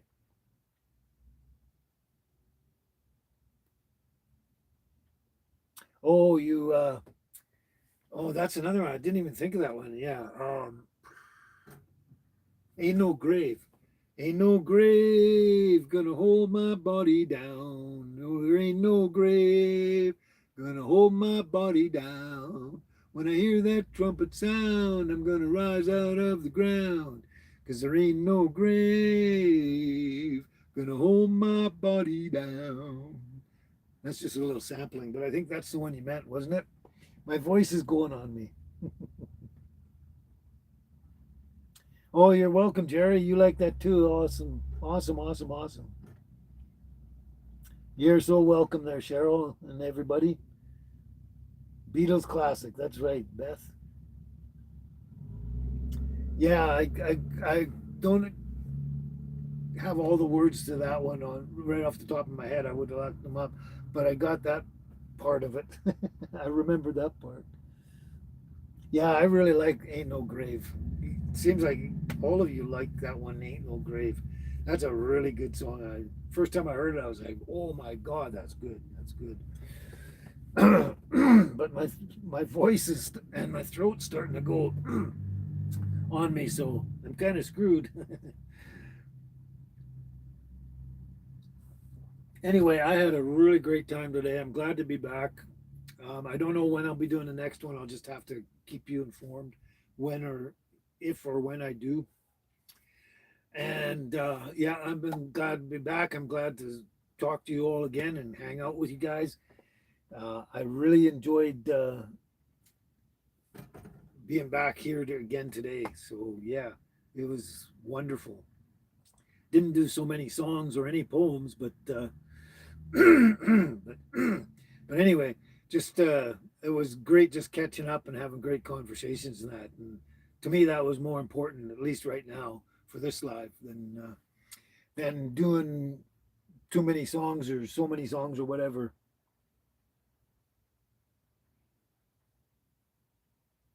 Oh yeah, Laura. So a pastor's wife was singing with someone, and not only did they harmonize, but they're stomping and slapping their legs and stuff like that. Yeah, that's cool when they do that. Yeah. So anyway, yeah, you all take care out there, stay safe, stay healthy, and everything like that, and stay in the moment and stay focused and only think of good things, and don't stress about the future because it hasn't arrived yet. And you know what?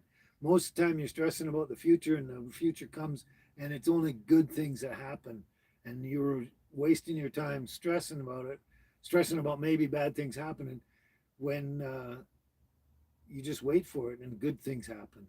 If bad things do happen, well, that's life. But most of the time, you waste your time stressing because the future or the next day comes and wonderful things happen instead of the stuff that you were worried about. So, and the past is gone. You can't do anything about it. So, don't even think about it. Don't stress about it. Just enjoy the good memories and just stay in the moment. And my battery's going down.